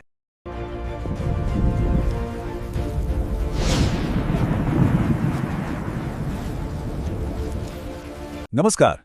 कभी सोचा है कि भारत का दिल कहे जाने वाले मध्य प्रदेश में मौसम के इतने अलग अलग रंग कैसे देखने को मिलते हैं? तो चलिए आज इसी दिलचस्प जलवायु की एक एक परत को खोलते हैं और इसे करीब से समझते हैं। तो आज हम क्या क्या जानने वाले हैं? हम शुरुआत करेंगे मौसम और जलवायु के बीच के सबसे बुनियादी फर्क से, फिर मध्य प्रदेश के खास ट्रॉपिकल मानसून क्लाइमेट को समझेंगे, इसके अलग अलग क्षेत्रों की बात करेंगे और आखिर में मानसून के पूरे मैकेनिज्म को डीकोड करेंगे। चलिए सबसे पहले एक बहुत ही आम कंफ्यूजन को दूर करते हैं। ये दो शब्द मौसम और जलवायु यानी वेदर और क्लाइमेट, अक्सर हम इन्हें एक ही समझ लेते हैं, पर इनमें जमीन आसमान का फर्क है। तो आखिर इनमें असली अंतर क्या है? सच पूछिए तो सारा खेल समय का है। मतलब हवा की जो हालत है वो कितने समय तक वैसी ही बनी रहती है। बस इसी एक सवाल में इन तीनों का जवाब छिपा है। इसे यूं समझिए, मौसम मतलब शॉर्ट टर्म, आज का हाल, अभी धूप है, शाम को शायद बारिश हो जाए। ये घंटों या दिनों में बदल जाता है। लेकिन जलवायु मतलब लॉन्ग टर्म, ये किसी जगह का कम से कम 30-32 साल का औसत मिजाज है। मतलब उस जगह का स्वभाव कैसा है, गर्म है, ठंडा है या बरसाती है। और देखिए फिल्मों में भी इसका कितना बढ़िया इस्तेमाल होता है। जब गाने में कहा जाता है मौसम की तरह तुम भी बदल तो ना जाओगे, तो यहां बात क्लाइमेट की नहीं बल्कि पल पल बदलने वाले वेदर या मौसम की हो रही है। ठीक है, तो अब जब हम मौसम और जलवायु का फर्क समझ गए हैं, तो चलिए सीधे मध्य प्रदेश की बात करते हैं। आखिर यहाँ की जलवायु को किस कैटेगरी में रखा जाता है और इसकी खास पहचान क्या है? तो मध्य प्रदेश की जलवायु को हम कहते हैं उष्णकटिबंधीय मानसूनी जलवायु, यानी ट्रॉपिकल मानसून क्लाइमेट। ठीक भारत के ज्यादातर हिस्सों की तरह। पर सवाल यह है कि आखिर इसे ये पहचान मिली कैसे? इसके पीछे वजह क्या है? और इसकी सबसे बड़ी वजह है कर्क रेखा, यानी ट्रॉपिक ऑफ कैंसर। ये रेखा राज्य के लगभग बीचों बीच से गुजरती है। इसका सीधा मतलब है साल के ज्यादातर समय सूरज की सीधी और तेज किरणें, और यही जबरदस्त गर्मी आप समझिए कि इस पूरे इलाके के क्लाइमेट का असली इंजन। अब देखिए, ये तो हो गई पूरे राज्य की एक पहचान, पर मध्य प्रदेश इतना बड़ा है कि इसके अंदर भी आपको मौसम के अलग अलग जोन देखने को मिलेंगे। इसे मोटे तौर पर 4 हिस्सों में बांटा गया है और हर हिस्से का अपना अलग ही मिजाज है। जरा इस पर नजर डालिए। उत्तर के मैदानों में क्या होता है? गर्मी भी जबरदस्त और सर्दी भी कड़ाके की। लेकिन वहीं दूसरी तरफ है मालवा का पठार, जिसका मौसम इतना सुहाना और संतुलित माना जाता है कि सोचिए सदियों पहले चीनी यात्री फाहियान ने इसे दुनिया की सबसे बेहतरीन जलवायु कहा था। कमाल है ना? अच्छा, तो अब थोड़ी आंकड़ों की बात हो जाए। देखते हैं कि मध्य प्रदेश में साल भर तापमान का खेल कैसे चलता है और यहाँ की ऋतुओं को किन नामों से जाना जाता है। अगर पूरे साल का औसत तापमान निकालें तो मध्य प्रदेश का टेम्परेचर रहता है करीब 21 डिग्री सेल्सियस। पर यह सिर्फ एक औसत है। असल कहानी तो इसके उतार चढ़ाव में छुपी है। एक बहुत ही जरूरी पैटर्न जो याद रखने लायक है, गर्मियों में आप जैसे जैसे मध्य प्रदेश में दक्षिण से उत्तर की तरफ जाएंगे, पारा चढ़ता जाएगा। मतलब ग्वालियर, भिंड जैसे उत्तरी इलाके दक्षिणी इलाकों के मुकाबले कहीं ज्यादा तपते हैं। यहाँ की ऋतुओं के अपने बड़े प्यारे से स्थानीय नाम भी हैं। सर्दी को कहते हैं सियाला, गर्मी को उनाला और बारिश के मौसम को कहते हैं चौमासा। और हाँ, एक और मजेदार बात, सितंबर अक्टूबर के महीने को दूसरी गर्मी भी कहा जाता है, जब मॉनसून के बाद फिर से उमस और गर्मी बढ़ जाती है। अब आते हैं सबसे अहम हिस्से पर, मॉनसून। आखिर भारत के दिल में ये बारिश आती कैसे है? इसका मैकेनिज्म बहुत ही सीधा और सरल है, जो पूरी तरह से हवा और दबाव के खेल पर टिका है। देखिए होता क्या है, गर्मियों में जमीन समुद्र के पानी से कई ज्यादा तेजी से गर्म हो जाती है। जब जमीन तपती है तो उसके ऊपर की हवा भी गर्म होकर ऊपर उठ जाती है। इससे वहां बन जाता है एक खालीपन, एक लो प्रेशर एरिया। अब प्रकृति को खालीपन पसंद नहीं, तो उस खाली जगह को भरने के लिए समुद्र की तरफ से नमी से लबालब हवाएं तेजी से जमीन की ओर दौड़ती हैं। और बस जैसे ही ये हवाएं जमीन से टकराकर ऊपर उठती हैं, वो ठंडी होकर अपनी सारी नमी बारिश की बूंदों के रूप में बरसा देती हैं। मध्य प्रदेश की किस्मत अच्छी है, इसे दोनों तरफ से बारिश मिलती है, अरब सागर से भी और बंगाल की खाड़ी से भी। पर दोनों में एक दिलचस्प फर्क है। अरब सागर वाली शाखा ज्यादा बड़े इलाके को कवर करती है, लेकिन बारिश की असली झड़ी लगाती है बंगाल की खाड़ी वाली शाखा। और इसकी एक बड़ी वजह है सतपुड़ा के पहाड़। और यही सतपुड़ा के पहाड़ एक और दिलचस्प चीज करते हैं, जिसे कहते हैं रेन शैडो इफेक्ट। मतलब पहाड़ नमी वाली हवाओं को एक तरफ तो रोककर खूब बारिश करवा देते हैं, लेकिन उनकी दूसरी तरफ यानी निमाड़ के खरगोन, खंडवा जैसे इलाकों में हवाएं लगभग सूखी पहुंचती हैं, और यही कारण है कि वहां बारिश कम होती है। तो चलिए अब फटाफट कुछ रिकॉर्ड्स देख लेते हैं। वो कौन सी जगह हैं जो मध्य प्रदेश के क्लाइमेट में गर्मी, सर्दी या बारिश के लिए जानी जाती हैं। सबसे पहले पूरे मध्य प्रदेश की औसत सालाना बारिश कितनी है? जवाब है 112 सेंटीमीटर। और सबसे ज्यादा बारिश कहाँ होती है? वो है खूबसूरत हिल स्टेशन पचमढ़ी, इसीलिए इसे मध्य प्रदेश का चेरापूंजी भी कहते हैं। तो फिर सबसे सूखा इलाका कौन सा हुआ? वो है भिंड जिले में गोहद, जहां सिर्फ 55 सेंटीमीटर बारिश होती है। देखिए जरा, एक ही राज्य में बारिश का कितना बड़ा अंतर है। तो एक नजर इन रिकॉर्ड होल्डर्स पर डालिए। सबसे गर्म जगह नौगांव, सबसे ठंडी शिवपुरी, सबसे ज्यादा बारिश वाला जिला बालाघाट और सबसे कम वाला भिंड। और यह भी कितना दिलचस्प है कि उज्जैन का जंतर मंतर 1719 से यानी 300 साल से भी ज्यादा समय से मौसम का हिसाब किताब रख रहा है। तो आज का हमारा ये सफर यहीं खत्म होता है, पर एक सवाल के साथ कि क्या ये मानसून का तय चक्र सिर्फ खेती और पानी का जरिया है, या फिर इसने मध्य भारत के पूरे कल्चर, त्योहारों और इतिहास के कहानी को गढ़ा है? जाहिर है, जलवायु सिर्फ तापमान और बारिश के आंकड़े नहीं हैं, ये किसी भी जगह की आत्मा होती है।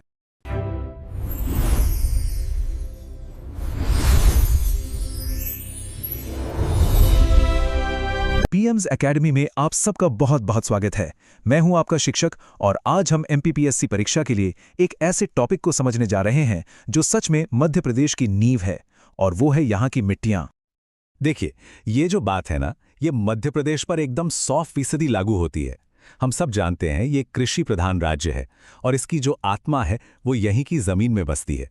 तो अगर हमें मध्य प्रदेश को ठीक से समझना है तो हमें इसकी मिट्टी को समझना ही होगा। तो आज हम क्या क्या देखने वाले हैं? सबसे पहले हम समझेंगे कि मिट्टी मध्य प्रदेश की जीवन रेखा क्यों है। फिर प्रदेश की जो मुख्य मिट्टियां हैं, काली और लाल पीली, उनकी विशेषताओं को गहराई से जानेंगे। इसके बाद बाकी की जो महत्वपूर्ण मिट्टियां हैं उन पर भी एक नज़र डालेंगे, और फिर देखेंगे कि मिट्टी और फसल का ये अनोखा रिश्ता क्या है। और हाँ, सबसे आखिर में परीक्षा के लिए कुछ खास बातें जो आपको याद रखनी ही हैं। तो चलिए शुरू करते हैं। तो सबसे पहली और सबसे जरूरी बात ये समझना कि मिट्टी सिर्फ एक भौगोलिक चीज नहीं है, ये सचमुच में मध्य प्रदेश की जीवन रेखा है। तो एक बात आप गांठ बांध लीजिए कि ये टॉपिक परीक्षा के लिहाज से बहुत ही ज्यादा महत्वपूर्ण है। इस पर अक्सर, मैं कहूंगा बार बार, सवाल पूछे जाते हैं, इसलिए इसे नजरअंदाज करने की गलती बिल्कुल मत कीजिएगा। तो भारतीय भूमि एवं मृदा संरक्षण विभाग के अनुसार मध्य प्रदेश की मिट्टियों को मोटे तौर पर 5 प्रकारों में बांटा गया है। अब हम एक एक करके इन सभी के बारे में जानेंगे। समझ लीजिए, ये हमारी कहानी के 5 मुख्य किरदार हैं: काली मिट्टी, लाल पीली मिट्टी, जलोढ़, मिश्रित और लेटेराइट मिट्टी। हर मिट्टी की अपनी अलग कहानी है, अपनी अलग पहचान है, और ये सब मिलकर ही मध्य प्रदेश की कृषि का पूरा चित्र बनाते हैं। चलिए, तो शुरुआत करते हैं हमारी कहानी के सबसे बड़े हीरो से, काली मिट्टी, जो प्रदेश की सबसे प्रमुख और सबसे ज्यादा फैली हुई मिट्टी है। आप इसी से अंदाजा लगाइए कि यह कितनी महत्वपूर्ण है। मध्य प्रदेश का जो कुल क्षेत्रफल है, उसके लगभग 47% हिस्से पर, यानी करीब करीब आधे मध्य प्रदेश पर, काली मिट्टी का ही राज है। इसकी कहानी कोई आज की नहीं है, ये लाखों साल पुरानी है।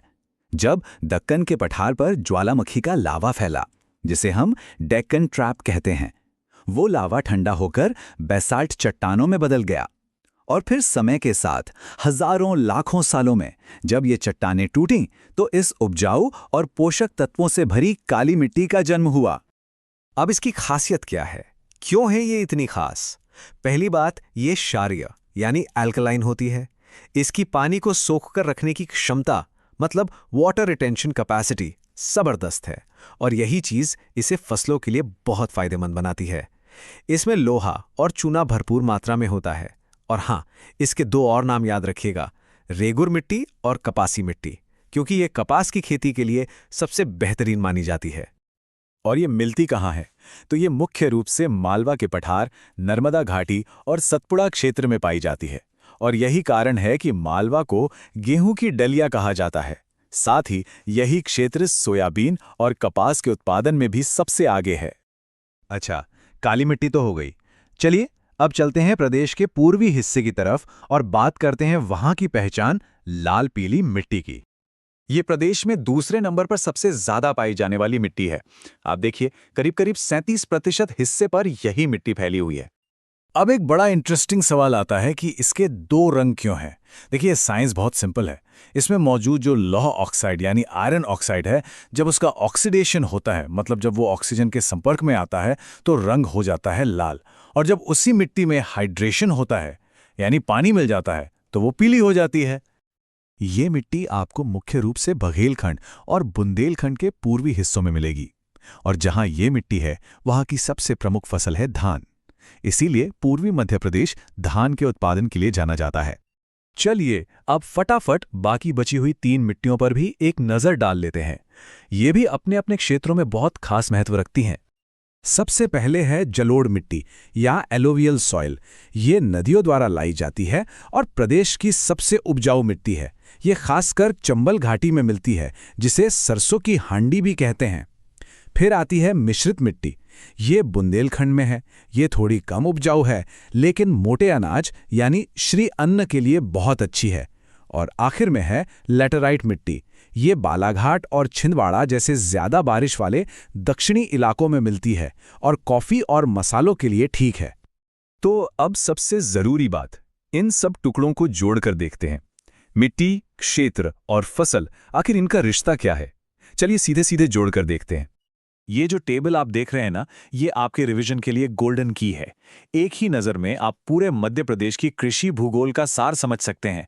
मालवा में काली मिट्टी तो सोयाबीन गेहूं, बघेलखंड में लाल पीली मिट्टी तो धान, चंबल में जलोढ़ तो सरसों और बुंदेलखंड में मिश्रित मिट्टी तो मोटे अनाज। ये कनेक्शन बहुत जरूरी है। चलिए अब आते हैं एग्जाम फोकस पर। ये वो वन लाइनर्स हैं जो आपको बिल्कुल भी नहीं भूलने हैं, क्योंकि यहां से सीधे सवाल बनते हैं। सवाल सीधा आएगा, मध्य प्रदेश की प्रमुख मिट्टी कौन सी है? आपका जवाब होगा काली मिट्टी। सबसे उपजाऊ मिट्टी जलोढ़ मिट्टी। सरसों की हांडी किस क्षेत्र को कहते हैं? चंबल को। ये तथ्य आपको सीधे सीधे याद कर लेने हैं। और अगर याद रखने में दिक्कत हो तो ये एक सिंपल सी ट्रिक है, इसे दिमाग में बैठा लीजिए। जैसे ही आप एमपी सोचें तो याद आए ब्लैक सॉइल प्लस सोयाबीन, और जैसे ही बुंदेलखंड का नाम आए तो याद आए मिक्स्ड सॉइल प्लस मोटे अनाज। ये समीकरण परीक्षा में बहुत मदद करेंगे। तो आखिर में एक सवाल खुद से पूछिए, क्या ये मिट्टियां सिर्फ भूगोल की किताबों का एक चैप्टर है, या फिर ये इस राज्य की असली पहचान है? और इसका जवाब साफ है, ये मिट्टियां महज भूगोल नहीं है, ये मध्य प्रदेश की कृषि, अर्थव्यवस्था और यहाँ के लोगों की जीवन शैली की नींव हैं। और यही वो वजह है कि एमपीपीएससी की परीक्षा में ये टॉपिक इतना ज्यादा महत्वपूर्ण है। इसे अच्छे से तैयार कीजिए। मिलते हैं अगले सत्र में।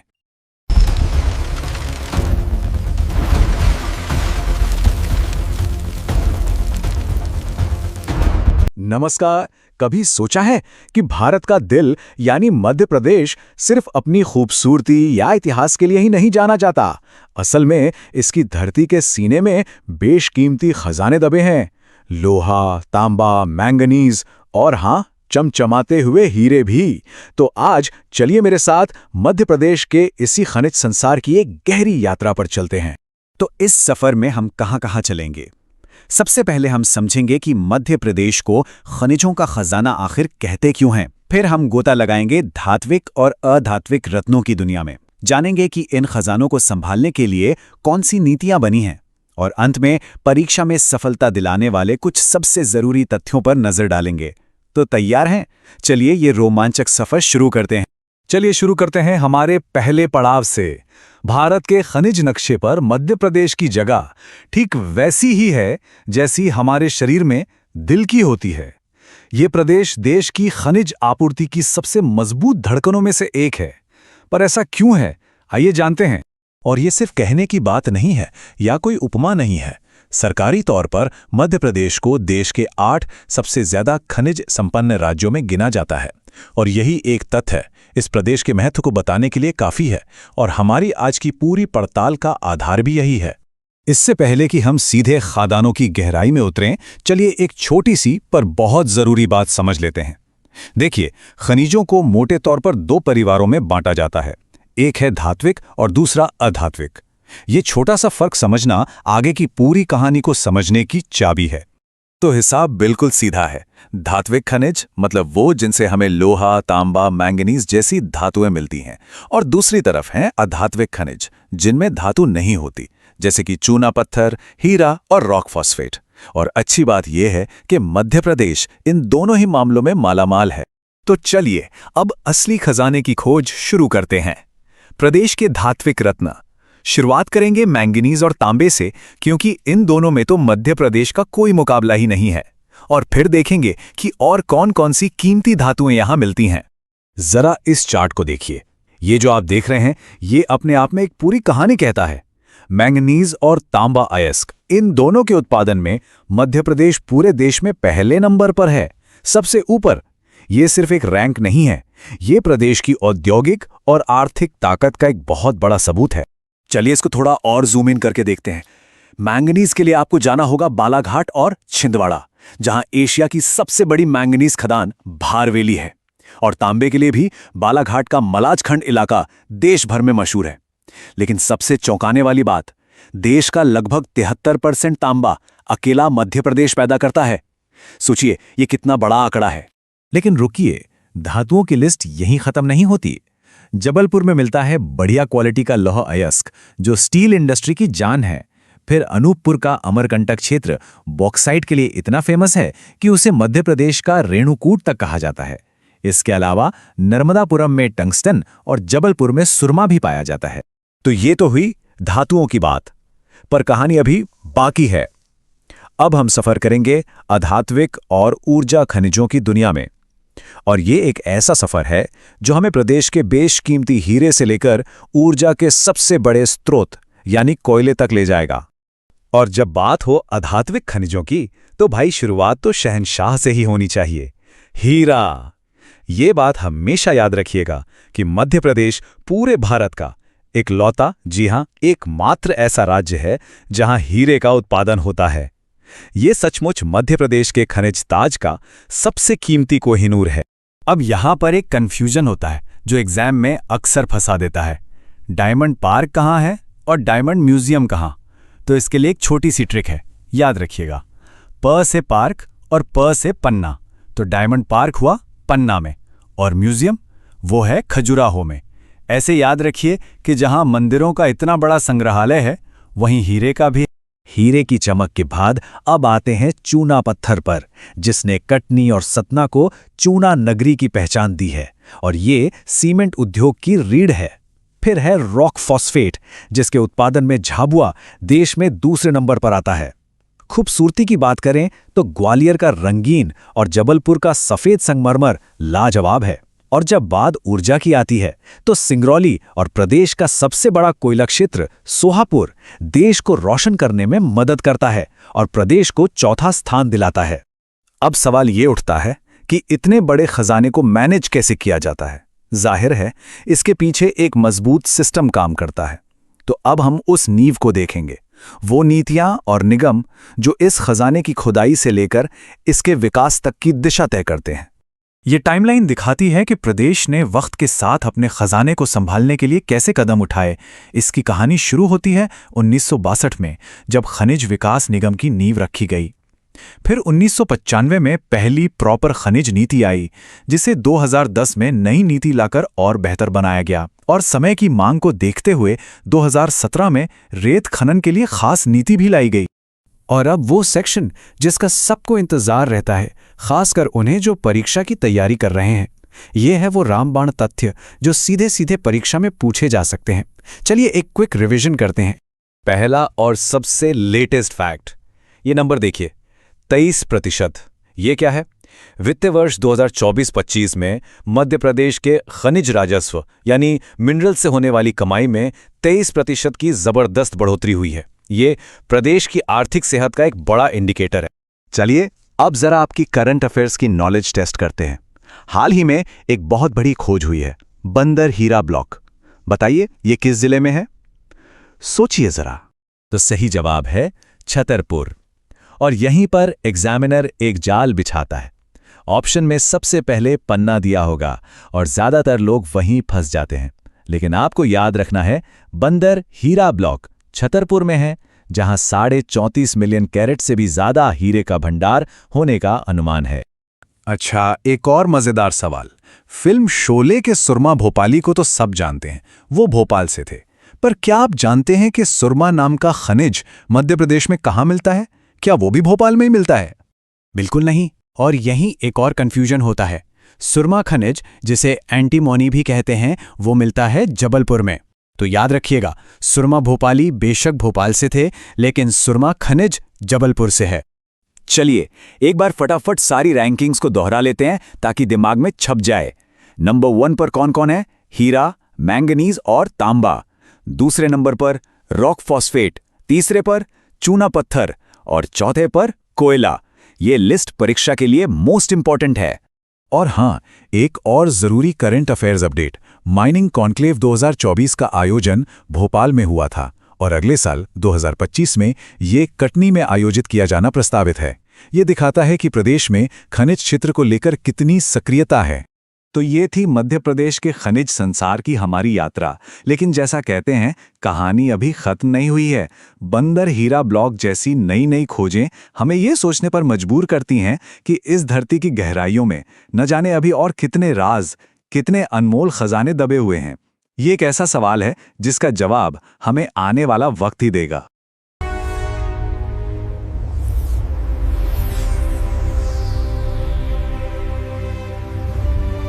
मध्य प्रदेश की मिट्टी कहते हैं सोना उगलती है, लेकिन तभी जब उसे पानी मिले। आज हम उन्हीं जीवन रेखाओं की कहानी समझेंगे जो मॉनसून की अनिश्चितता के बीच किसानों के सूखे खेतों तक उम्मीद का पानी पहुंचाती हैं। ये सिर्फ बांधों और नहरों की कहानी नहीं है, बल्कि ये मध्य प्रदेश के लाखों किसानों की मेहनत और उनकी उम्मीदों की कहानी। ये आवाज़, ये बात किसी एक किसान की नहीं, बल्कि मध्य प्रदेश के हर उस किसान की है जिसकी जिंदगी का एक बड़ा हिस्सा आज भी अनिश्चित मॉनसून पर निर्भर है। और जब प्रकृति साथ नहीं देती, तब इंसान की बनाई तकनीक यानी सिंचाई एक जीवन रेखा बनकर सामने आती है। तो चलिए इस पूरी कहानी को समझने के लिए हम सबसे पहले सिंचाई की जरूरत को जानेंगे। फिर ये देखेंगे कि मध्य प्रदेश में खेतों तक पानी आता कहां से है, और उन बड़ी बड़ी नदी घाटी परियोजनाओं और बांधों की पड़ताल करेंगे जिन्होंने प्रदेश का नक्शा ही बदल दिया। और हां, आखिर में हम इसके आर्थिक असर और परीक्षा से जुड़े जरूरी तथ्यों पर भी नजर डालेंगे। तो सबसे पहले और सबसे जरूरी सवाल कि आखिर सिंचाई की जरूरत ही क्यों पड़ी। देखिए, ये सिर्फ कोई तकनीकी विषय नहीं है, बल्कि ये प्रदेश के उन लाखों किसानों के लिए जिंदगी और मौत का सवाल है जिनकी जिंदगी हर साल आसमान में बादलों को देखते हुए गुजर जाती है। सिंचाई का मतलब बहुत सीधा है, कृत्रिम रूप से यानी बनावटी तरीके से फसलों को पानी देना। जब बारिश कम हो या बिल्कुल ना हो, तब नहरों से, कुओं से या पंप के जरिए खेतों तक पानी पहुंचाने की जो पूरी प्रक्रिया है, वही सिंचाई है। यहाँ ये शब्द कृत्रिम बहुत जरूरी है, क्योंकि यही वो चीज है जो इसे प्राकृतिक बारिश से अलग करती है। अच्छा, प्रशासन ने भी इस जरूरत को बहुत पहले ही समझ लिया था। अब देखिए, 1956 में जैसे ही राज्य बना, जल संसाधन विभाग की स्थापना हो गई। फिर ठीक 20 साल बाद 1976 में सिंचाई के लिए एक अलग विशेष विभाग बनाया गया। और अब देखिए, सरकार का लक्ष्य 2025 तक 65 लाख हेक्टेयर जमीन को सिंचित करने का है। ये एक लंबा मगर बहुत जरूरी सफर रहा है। तो सवाल ये उठता है कि मध्य प्रदेश अपने खेतों की प्यास आखिर बुझाता कैसे है? पानी पहुंचाने के लिए कौन कौन से तरीके इस्तेमाल किए जाते हैं? चलिए देखते हैं। ये आंकड़े तस्वीर को एकदम साफ कर देते हैं। प्रदेश की लगभग 67%, जी हां 67% सिंचाई कुओं और नलकूपों से होती है। यही सबसे बड़ा स्रोत है। इसके बाद नहरों का नंबर आता है। इससे यह बिल्कुल साफ हो जाता है कि हमारी खेती किसानी जमीन के नीचे के पानी यानी भूजल पर कितनी ज्यादा निर्भर है। अब ये जो जानकारी है ये परीक्षा के लिए बहुत ही महत्वपूर्ण है, तो जरा ध्यान से देखिए। नलकूपों से सिंचाई के मामले में इंदौर सबसे आगे है, जबकि कुओं से सिंचाई में मंदसौर का नाम आता है। नहरों की बात करें तो नर्मदापुरम टॉप पर है और तालाबों से सिंचाई के लिए बालाघाट मशहूर है। इन जोड़ों को याद रखना बहुत जरूरी है। चलिए अब बात करते हैं उन विशाल परियोजनाओं की जिन्होंने मध्य प्रदेश की सिंचाई के नक्शे को हमेशा हमेशा के लिए बदल कर रख दिया। ये सिर्फ बांध नहीं है, ये इंजीनियरिंग के असली चमत्कार हैं। इस कहानी की शुरुआत होती है आज़ादी के बस कुछ ही साल बाद 1953-54 में चंबल घाटी परियोजना से। ये ना सिर्फ मध्य प्रदेश की पहली बहुउद्देशीय परियोजना थी, बल्कि ये मध्य प्रदेश और राजस्थान की साझेदारी का एक बेहतरीन उदाहरण भी था। बहुउद्देशीय का मतलब है कि इसका मकसद सिर्फ सिंचाई नहीं था, बल्कि बिजली बनाना और बाढ़ को रोकना भी था। और क्योंकि ये पहली थी, इसलिए परीक्षा के लिए ये हमेशा खास रहती है। इस एक परियोजना के तहत एक क्रम में 3 बड़े बांध बनाए गए। पहला गांधी सागर, जो मध्य प्रदेश के मंदसौर में है और इस पूरी परियोजना की नींव है। इसके बाद नदी राजस्थान में जाती है, जहां दूसरा बांध राणा प्रताप सागर और फिर तीसरा जवाहर सागर बांध बनाया गया। ये तीनों मिलकर चंबल परियोजना को पूरा करते हैं। अगर चंबल पहली थी तो नर्मदा सबसे बड़ी और सबसे महत्वपूर्ण है। नर्मदा को मध्य प्रदेश की जीवन रेखा ऐसे ही नहीं कहते। इस नदी पर इतनी विशाल परियोजनाएं बन रही थीं कि उनके सही मैनेजमेंट के लिए 1985 में एक विशेष अथॉरिटी यानी नर्मदा घाटी विकास प्राधिकरण बनाया गया। नर्मदा का पानी इतना कीमती है कि इसके बंटवारे के लिए 1969 में एक ट्रिब्यूनल बनाना पड़ा। और यहीं पर एक बहुत दिलचस्प तथ्य है जो परीक्षा में अक्सर पूछा जाता है। ध्यान से सुनिएगा, नर्मदा का पानी 4 राज्यों को मिलता है, मध्य प्रदेश, गुजरात, महाराष्ट्र और राजस्थान। लेकिन जो बिजली बनती है वो सिर्फ पहले 3 राज्यों में बढ़ती है। याद रखिएगा, राजस्थान को बिजली में हिस्सा नहीं मिलता। तो अब बात करते हैं उन बड़े बड़े बांधों की जिनके आंकड़े और तथ्य सीधे सीधे परीक्षाओं में सवाल बनकर आते हैं। चलिए इन पर एक करीबी नजर डालते हैं। यहां नर्मदा पर बने 2 सबसे विशाल बांधों की तुलना करते हैं, इंदिरा सागर और सरदार सरोवर। ध्यान देने वाली बात यह है कि इंदिरा सागर पूरी तरह से मध्य प्रदेश के खंडवा जिले में है, जबकि सरदार सरोवर गुजरात में है। इनकी नींव भी अलग अलग प्रधानमंत्रियों ने रखी। इंदिरा सागर की इंदिरा गांधी जी ने और सरदार सरोवर की जवाहरलाल नेहरू ने, जिसका उद्घाटन कई दशकों बाद 2017 में नरेंद्र मोदी जी ने किया। जरा इस संख्या पर गौर कीजिए, 138.68 मीटर। ये सरदार सरोवर बांध की ऊंचाई है। अंदाजा लगाइए, ये कुतुब मीनार से लगभग 2 गुनी ऊंची है। और ये एक गुरुत्व बांध है, जिसका मतलब ये है कि ये अपने विशाल वजन और आकार के दम पर ही नदी के पानी के जबरदस्त दबाव को रोके रखता है। अब चलते हैं सोन नदी पर बने बाढ़ सागर बांध की ओर, जो शहडोल में है। यहां सबसे जरूरी तथ्य है इसके लाभ का बंटवारा। इसका पानी 3 राज्यों को मिलता है, लेकिन एक अनुपात में, जो है 2-1-1, यानी 2 हिस्से मध्य प्रदेश को और 1-1 हिस्सा उत्तर प्रदेश और बिहार को। ये अनुपात याद रखना बहुत जरूरी। देखिए, ये जो विशाल संरचनाएं हैं, ये सिर्फ कंक्रीट के पहाड़ नहीं हैं। इनका सीधा और गहरा असर राज्य की अर्थव्यवस्था और किसानों की खुशहाली पर पड़ता है। चलिए देखते हैं कैसे। इसका असली असर तो जमीन पर दिखाई देता है। जहां किसान पहले सिर्फ मॉनसून पर निर्भर होकर एक फसल ले पाते थे, वहीं अब साल भर पानी मिलने की वजह से वो साल में 2 फसलें जैसे गेहूं और चना आसानी से उगा रहे हैं। ये सिर्फ उत्पादन में बढ़ोतरी नहीं है, ये किसानों की आमदनी और उनके जीवन स्तर में आया एक बहुत बड़ा बदलाव है। चलिए अब कुछ ऐसे बिंदुओं पर ध्यान देते हैं जहां परीक्षा में अक्सर गलतियां हो जाती हैं। इन तथ्यों को बहुत ध्यान से समझना और याद रखना जरूरी है। यहां अक्सर कंफ्यूजन होता है, इसलिए इन जोड़ों को ठीक से याद कर लीजिए। राजघाट परियोजना, जिसे रानी लक्ष्मीबाई परियोजना भी कहते हैं, वो बेतवा नदी पर है। मणिखेड़ा यानी अटल सागर परियोजना का संबंध सिंध नदी से है और मोहनपुरा परियोजना नेवज नदी पर बनी है। इन नामों और नदियों को सही ढंग से मिलाना बहुत जरूरी है। और यही सबसे बड़ी सीख है। कई बार नाम मिलते जुलते लगते हैं या हमें लगता है कि ये परियोजना उस नदी पर होनी चाहिए, लेकिन असल में तथ्य कुछ और होता है। और बस यहीं पर एक गंभीर अभ्यर्थी और बाकी लोगों में फर्क साफ नजर आता है। और जाते जाते एक सवाल जो आपको सोचने पे मजबूर करेगा। हमने इतनी परियोजनाओं की बात की, लेकिन राजगढ़ की मोहनपुरा परियोजना में ऐसा क्या खास है जो उसे भारत में अपनी तरह की पहली परियोजना बनाता है? इसका जवाब इसकी वितरण प्रणाली में छिपा है, जो नहरों के पारंपरिक तरीके के बजाय सीधे दबाव वाली पाइपलाइन से खेतों तक पानी पहुंचाती है। इस अनोखी तकनीक के बारे में और जरूर पढ़िएगा।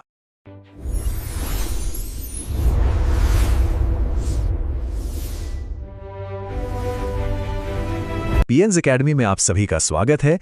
आज हम मध्य प्रदेश की जीवन रेखा कही जाने वाली नदी जोड़ों परियोजनाओं को समझेंगे। ये एमपीपीएससी परीक्षा के लिए एक ऐसा टॉपिक है जो न सिर्फ आपकी समझ बल्कि आपके अंक भी बढ़ाएगा। सोचिए, एक ही वक्त में देश के एक हिस्से में बाढ़ का कहर है तो दूसरे में सूखे की मार। यही वो जमीनी हकीकत है जहां से इन बड़ी बड़ी इंजीनियरिंग परियोजनाओं का आइडिया जन्म लेता है। आइए देखते हैं कि इस समस्या से कैसे निपटा जा रहा है। तो चलिए इस विषय की गहराई में उतरते हैं। हम भारत की जल पहेली से शुरू करेंगे, फिर नदी जोड़ने के कॉन्सेप्ट को समझेंगे, मध्य प्रदेश के जो मुख्य प्रोजेक्ट्स हैं उनका विश्लेषण करेंगे और आखिर में परीक्षा के लिए जो सबसे जरूरी फैक्ट्स हैं उन पर नजर डालेंगे। जरा कल्पना कीजिए, एक ही देश में एक ही समय पर कहीं लोग बाढ़ में डूबे हुए हैं और कहीं पानी की एक एक बूंद के लिए तरस रहे हैं। यही तो है भारत की जल पहेली, और हमारी आज की चर्चा की जड़ भी यही है। तो सवाल उठता है कि इस पहेली का हल क्या है? जवाब है नदियों को आपस में जोड़ना। चलिए इस महत्वाकांक्षी समाधान को जरा और करीब से समझते हैं। देखिए, इसका विचार बहुत सरल है लेकिन पैमाना बहुत बड़ा है। मतलब सीधा सा हिसाब है, जहां पानी ज्यादा है वहां से उठाकर उससे वहां ले जाना जहां उसकी सबसे ज्यादा जरूरत है, यानी खेतों तक, घरों तक और बाढ़ वाले इलाकों से दूर। और इतने बड़े काम को करने के लिए एक डेडिकेटेड एजेंसी तो चाहिए ही, है ना? बस इसी के लिए 1982 में बनी थी नेशनल वाटर डेवलपमेंट एजेंसी, यानी NWDA। यही एजेंसी इन सभी परियोजनाओं की प्लानिंग और एग्जीक्यूशन देखती है। अच्छा, ये जो आइडिया है ये कोई नया नहीं है। ये दशकों में धीरे धीरे विकसित हुआ है, लेकिन इसे असली तेजी तब मिली जब पूर्व प्रधानमंत्री अटल बिहारी वाजपेयी जी ने इसे अमृत क्रांति का नाम दिया और इसे एक राष्ट्रीय मिशन बना दिया। चलिए अब थ्योरी से प्रैक्टिकल पर आते हैं। देखते हैं मध्य प्रदेश में कौन सी बड़ी परियोजनाएं हैं जो जमीन पर उतर रही हैं और राज्य के पानी का भविष्य तय कर रही हैं। और इसमें सबसे पहला और सबसे बड़ा नाम है केन बेतवा लिंक परियोजना का। ये सिर्फ मध्य प्रदेश के लिए ही नहीं बल्कि पूरे भारत के लिए एक मील का पत्थर है। क्यों? क्योंकि ये भारत की पहली अंतर्राज्यीय नदी जोड़ो परियोजना है। तो ये काम कैसे करेगी? देखिए, केन नदी का जो सरप्लस पानी है उसे दौधन बांध पर रोका जाएगा और फिर एक 221 किलोमीटर लंबी नहर के जरिए उसे बेतवा नदी के इलाके में भेजा जाएगा, जो अक्सर सूखा रहता है। अब जाहिर है इतना बड़ा प्रोजेक्ट है तो पैसा भी बहुत लगेगा। तो इसका जो खर्च है उसका 90% हिस्सा केंद्र सरकार देगी और बचा हुआ 5% मध्य प्रदेश और उत्तर प्रदेश सरकारें मिलकर उठाएंगी। और इसका असर कितना बड़ा होगा इसका अंदाजा आप इसी बात से लगा सकते हैं कि इससे बुंदेलखंड के कुल 14 जिलों को फायदा पहुंचने वाला है, जिसमें 10 मध्य प्रदेश के हैं और 4 उत्तर प्रदेश के। ये इस पूरे क्षेत्र की तस्वीर बदल सकता है। सिर्फ जिलों की संख्या ही नहीं, इसके फायदे भी कई हैं। आप देखिए, 10 लाख हेक्टेयर से भी ज्यादा जमीन पर सिंचाई हो पाएगी, 62 लाख परिवारों को पीने का साफ पानी मिलेगा और साथ ही बिजली भी पैदा होगी। अब आते हैं एक ऐसी परियोजना पर जिसका महत्व सिर्फ पानी और खेती तक ही सीमित नहीं है, बल्कि इसका एक बड़ा सांस्कृतिक और धार्मिक पहलू भी है। हम बात कर रहे हैं नर्मदा क्षिप्रा सिंहस्थ लिंक परियोजना की। ये प्रोजेक्ट 2014 में ही पूरा हो गया था। इसका मुख्य मकसद क्या था? उज्जैन में जो सिंहस्थ कुंभ मेला लगता है उस दौरान पवित्र क्षिप्रा नदी में पानी कम ना पड़े। इसके लिए नर्मदा नदी का पानी एक बहुत लंबी 115 किलोमीटर की पाइपलाइन से सीधे क्षिप्रा के उद्गम तक पहुंचाया जाता है। मतलब आस्था भी और जरूरत भी दोनों पूरी हो रही हैं। अब एक और अहम प्रोजेक्ट है पार्वती काली सिंध चंबल लिंक परियोजना। 2017 में इसकी घोषणा हुई थी और इसका लक्ष्य मालवा क्षेत्र में पानी की स्थिति को और बेहतर बनाना और सिंचाई की सुविधाओं को बढ़ाना है। तो हमने मध्य प्रदेश के बड़े प्रोजेक्ट्स देख लिए। अब थोड़ा रुककर ये समझते हैं कि इन सभी परियोजनाओं से कुल मिलाकर क्या-क्या फायदे होने वाले हैं। तो देखिए, बात सिर्फ पानी को यहां से वहां ले जाने की नहीं है। असल में इन परियोजनाओं से हम एक साथ कई मोर्चों पर लड़ रहे हैं। सूखा, बाढ़, पीने के पानी की कमी और साथ ही ये ग्रामीण अर्थव्यवस्था को भी एक नई जान दे रही हैं। लेकिन जैसा मैंने कहा, हर सिक्के के दो पहलू होते हैं। तो अब एक निष्पक्ष नजरिया रखने के लिए ये भी जानना जरूरी है कि इन प्रोजेक्ट्स के सामने चुनौतियां क्या हैं और इनको लेकर चिंताएं क्यों हैं। देखिए, सबसे पहली बात तो है लागत की। ये बहुत ज़्यादा खर्चीले प्रोजेक्ट्स हैं। फिर आता है पर्यावरण का मुद्दा, जैसे कि केन बेतवा लिंक में पन्ना टाइगर रिजर्व का कुछ हिस्सा पानी में डूब जाएगा। और एक बहुत ही संवेदनशील मुद्दा है विस्थापन का, मतलब जिन लोगों के गांव या जमीनें डूब क्षेत्र में आती हैं उनका पुनर्वास करना।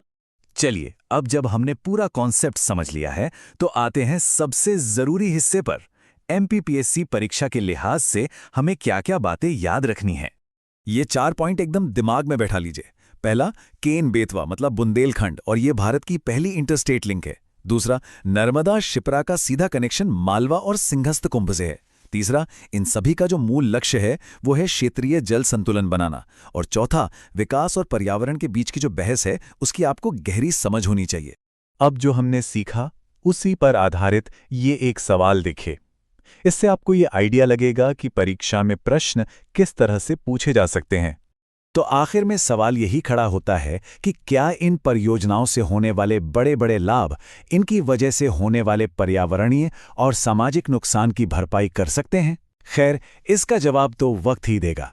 लेकिन एक बात तो तय है कि मध्य प्रदेश इन परियोजनाओं के जरिए अपने पानी के भविष्य को सुरक्षित करने की एक बहुत बड़ी और साहसी कोशिश कर रहा है। और मुझे उम्मीद है कि अब मध्य प्रदेश की नदी जोड़ो परियोजनाएं आपके लिए तथ्य, तर्क और दृष्टि तीनों बन चुकी हैं।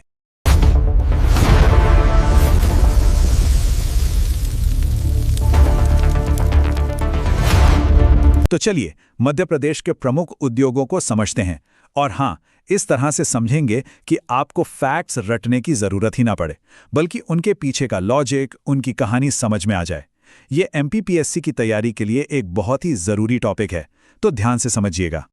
सोचिए, जैसे मध्य प्रदेश खुद कह रहा हो, मेरी मिट्टी, मेरे जंगल, मेरी नदियां, मेरे उद्योग तो इन्हीं से जन्म लेते हैं। इसका मतलब बहुत सीधा सा है। अगर आपने राज्य का भूगोल समझ लिया, यहाँ के नेचुरल रिसोर्सेज को जान लिया, तो यकीन मानिए यहाँ के उद्योगों को याद रखना आपके लिए बच्चों का खेल हो जाएगा। तो कहानी की शुरुआत कहाँ से करें? जाहिर है, जमीन से, यानी कृषि आधारित उद्योगों से। देखिए, मध्य प्रदेश एक कृषि प्रधान राज्य है और यहाँ की जो उपजाऊ मिट्टी है ना, वही यहाँ के बड़े बड़े उद्योगों की असली नींव है। अच्छा, अब सोचिए चीनी किससे बनती है? गन्ने से। और मध्य प्रदेश में गन्ना सबसे ज्यादा कहाँ होता है? पश्चिमी हिस्से में। तो जाहिर है चीनी की मिलें भी वही ज्यादा होंगी, जैसे रतलाम, देवास और सीहोर में। अब यहां पर दो बहुत जरूरी फैक्ट्स हैं जो प्रीलिम्स में सीधे सीधे पूछे जाते हैं। पहली चीनी मिल 1934 में रतलाम के जावरा में खुली थी और आज की तारीख में सबसे बड़ी मिल है देवास की बरलाई शुगर मिल। इसे बिल्कुल याद रखिएगा। अब चलते हैं कपड़ा उद्योग की तरफ। मालवा के पठार की जो काली मिट्टी है ना, वो कपास के लिए जैसे वरदान है, एकदम परफेक्ट। और इसी वजह से इंदौर और उज्जैन जैसे शहर कपड़ा उद्योग के इतने बड़े गढ़ बन गए। इंदौर को तो मध्य प्रदेश का मैनचेस्टर भी कहते हैं। और ये तो पीएससी का एक तरह से फेवरेट सवाल है, कई बार आ चुका है। सिर्फ चीनी और कपड़ा ही नहीं, फूड प्रोसेसिंग में भी एमपी का कोई जवाब नहीं। हम सब जानते हैं कि मध्य प्रदेश को सोया प्रदेश भी कहा जाता है, तो सोयाबीन से जुड़े कारखाने भी यही मिलेंगे, खासकर मालवा वाले इलाके में। इसके अलावा कुछ और जरूरी बातें। पहला, मेगा फूड पार्क कहाँ है? खरगोन में। सरसों के तेल की सबसे बड़ी मिल मुरैना में। और एक बहुत ही यूनिक चीज, नीमच में अफीम से अल्कलॉइड बनाने का सरकारी कारखाना है। ये सारे पॉइंट्स बहुत जरूरी हैं। चलिए अब जमीन के ऊपर से थोड़ा नीचे चलते हैं, यानी बात करते हैं उन उद्योगों की जो सीधे मध्य प्रदेश की धरती के गर्भ से निकले खनिजों पर टिके हैं। और इन उद्योगों का एक ही मूल मंत्र है, एक सीधा साधा लॉजिक है, जहां खनिज वहीं उद्योग। भाई ऐसा क्यों? सीधी सी बात है, ट्रांसपोर्ट का खर्चा बचता है ना? और यही लॉजिक, यही सिंपल सी बात आपको प्रीलिम्स में सही जवाब तक पहुंचाएगी। बस ये याद रखिए, जहां चूना पत्थर मिलेगा वहीं पर सीमेंट की फैक्ट्री लगेगी। तो इसी लॉजिक को आगे बढ़ाते हैं। मध्य प्रदेश का जो सतना और कटनी वाला इलाका है, वहां विंध्य पर्वत की वजह से चूना पत्थर की भरमार है। नतीजा, ये पूरा इलाका सीमेंट उद्योग का एक बहुत बड़ा हब बन गया। लेकिन यहां एक ट्विस्ट है। एक ऐसा फैक्ट जहां स्टूडेंट्स अक्सर गलती करते हैं। एमपी की पहली सीमेंट फैक्ट्री सतना कटनी में नहीं बल्कि 1922 में मुरैना के बानमोर में लगी थी। इस बात पर स्टार मार्क लगा लीजिए। चलिए कुछ और जरूरी जोड़ियां बनाते हैं। तांबा कहाँ मिलता है? बालाघाट के मलाज खंड में। और वहां कौन काम करता है? Hindustan copper limited. ठीक वैसे ही कोयला कहाँ है? सिंगरौली में। इतना ज्यादा कि सिंगरौली को ऊर्जा राजधानी तक कहते हैं। और यहां कोयला कौन निकालता है? Northern coalfields limited. ये पेयरिंग्स सीधे सीधे एग्जाम में पूछी जाती हैं। हमने मिट्टी की बात की, जमीन के नीचे खनिजों की बात की। अब बात करते हैं उस हरी चादर की जो एमपी की शान है, यानी जंगलों की। भारत का सबसे बड़ा वन क्षेत्र मध्य प्रदेश में है, तो ये तो स्वाभाविक है कि यहाँ के बहुत सारे उद्योग इन्हीं जंगलों पर आधारित हों। सबसे पहले बात करते हैं कागज की। देखिए, जो अखबार हम रोज सुबह पढ़ते हैं उसका कागज कहाँ बनता है? नेपानगर, बुरहानपुर में। और जो नोट हमारी जेब में होते हैं उनका कागज वो बनता है नर्मदापुरम के सिक्योरिटी पेपर मिल में। है ना कमाल की बात? और इन दोनों मिलों को कच्चा माल यानी बांस वगैरह कहां से मिलता है? जाहिर है एमपी के घने जंगलों से। और भी बहुत कुछ है जो हमें जंगलों से मिलता है, जैसे कि तेंदुपत्ते से बीड़ी बनाने का सबसे बड़ा केंद्र है जबलपुर। पान में लगने वाला कत्था जो खैर की लकड़ी से बनता है वो शिवपुरी और बानमोर में तैयार होता है। और लाख बनाने का सरकारी कारखाना आपको मिलेगा उमरिया में। ये सब छोटे छोटे मगर बहुत जरूरी उद्योग हैं। चलिए अब उन उद्योगों की बात करें जो सिर्फ कारखानों में नहीं बल्कि लोगों के घरों में, उनके हुनर में बसते हैं। ये सिर्फ व्यापार नहीं बल्कि मध्य प्रदेश की संस्कृति और उसकी पहचान को जिंदा रखने का एक जरिया है। और इसका सबसे खूबसूरत उदाहरण क्या है? चंदेरी और महेश्वरी साड़ियाँ। ये सिर्फ धागों का ताना बाना नहीं है, ये वो कला है, वो विरासत है जो पीढ़ियों से एक हुनरमंद हाथ से दूसरे हाथ तक पहुंच रही है और आज भी लाखों लोगों को रोजगार दे रही है। रेशम की बात करें तो मध्य प्रदेश इसमें भी पीछे नहीं है। खासकर सिवनी जिला जो एरी सिल्क के उत्पादन के लिए इतना मशहूर है कि उसे एक खास नाम ही दे दिया गया है, मध्य प्रदेश का लखनऊ। ये उपाधि याद रखिएगा, परीक्षा में काम आ सकती है। अच्छा, अब तक हमने उद्योगों की कहानी समझी। अब सीधे सीधे उस हिस्से पर आते हैं जहां से परीक्षा में सवाल बनते ही बनते हैं, यानी मध्य प्रदेश के प्रमुख औद्योगिक केंद्र और वो सरकारी संस्थाएं जो इन उद्योगों की रीढ़ हैं। देखिए, सरकार ने उद्योगों को एक जगह पर बढ़ावा देने के लिए कुछ खास केंद्र बनाए हैं। इनमें सबसे जरूरी है धार जिले का पीथमपुर। क्यों? क्योंकि यहां ऑटोमोबाइल इंडस्ट्री का जबरदस्त काम है, इसीलिए इसे भारत का डेट्रॉइट भी कहते हैं। इसके अलावा मंडीदीप रायसेन में, मालनपुर भिंड में और मनेरी मंडला में है। ये मैच द कॉलम में अक्सर आते हैं। अब ये उद्योग अपने आप तो खड़े नहीं हो सकते, इन्हें सपोर्ट चाहिए। इसीलिए समय समय पर सरकारी निगम बनाए गए, जैसे 1955 में बना वित्त निगम जिसका काम था उद्योगों को पैसा देना। फिर 1961 में आया लघु उद्योग निगम, छोटे उद्योगों की मदद के लिए। ये टाइमलाइन आपको ये समझने में मदद करेगी कि कैसे धीरे धीरे औद्योगिक विकास को एक ढांचा दिया गया। तो पूरी कहानी का सार क्या है? यही कि रटना नहीं है, समझना है। हमने देखा कि कैसे मध्य प्रदेश का हर उद्योग यहाँ के भूगोल, यहाँ की मिट्टी, यहाँ के जंगलों और खनिजों से जुड़ा हुआ है। अगर आपने ये कनेक्शन, ये क्यों समझ लिया, तो फिर आपको फैक्ट्स याद करने की जरूरत नहीं पड़ेगी, वो खुद ब खुद याद हो जाएंगे। और यकीन मानिए, एमपीपीएससी में सफलता का यही सबसे बड़ा मंत्र है।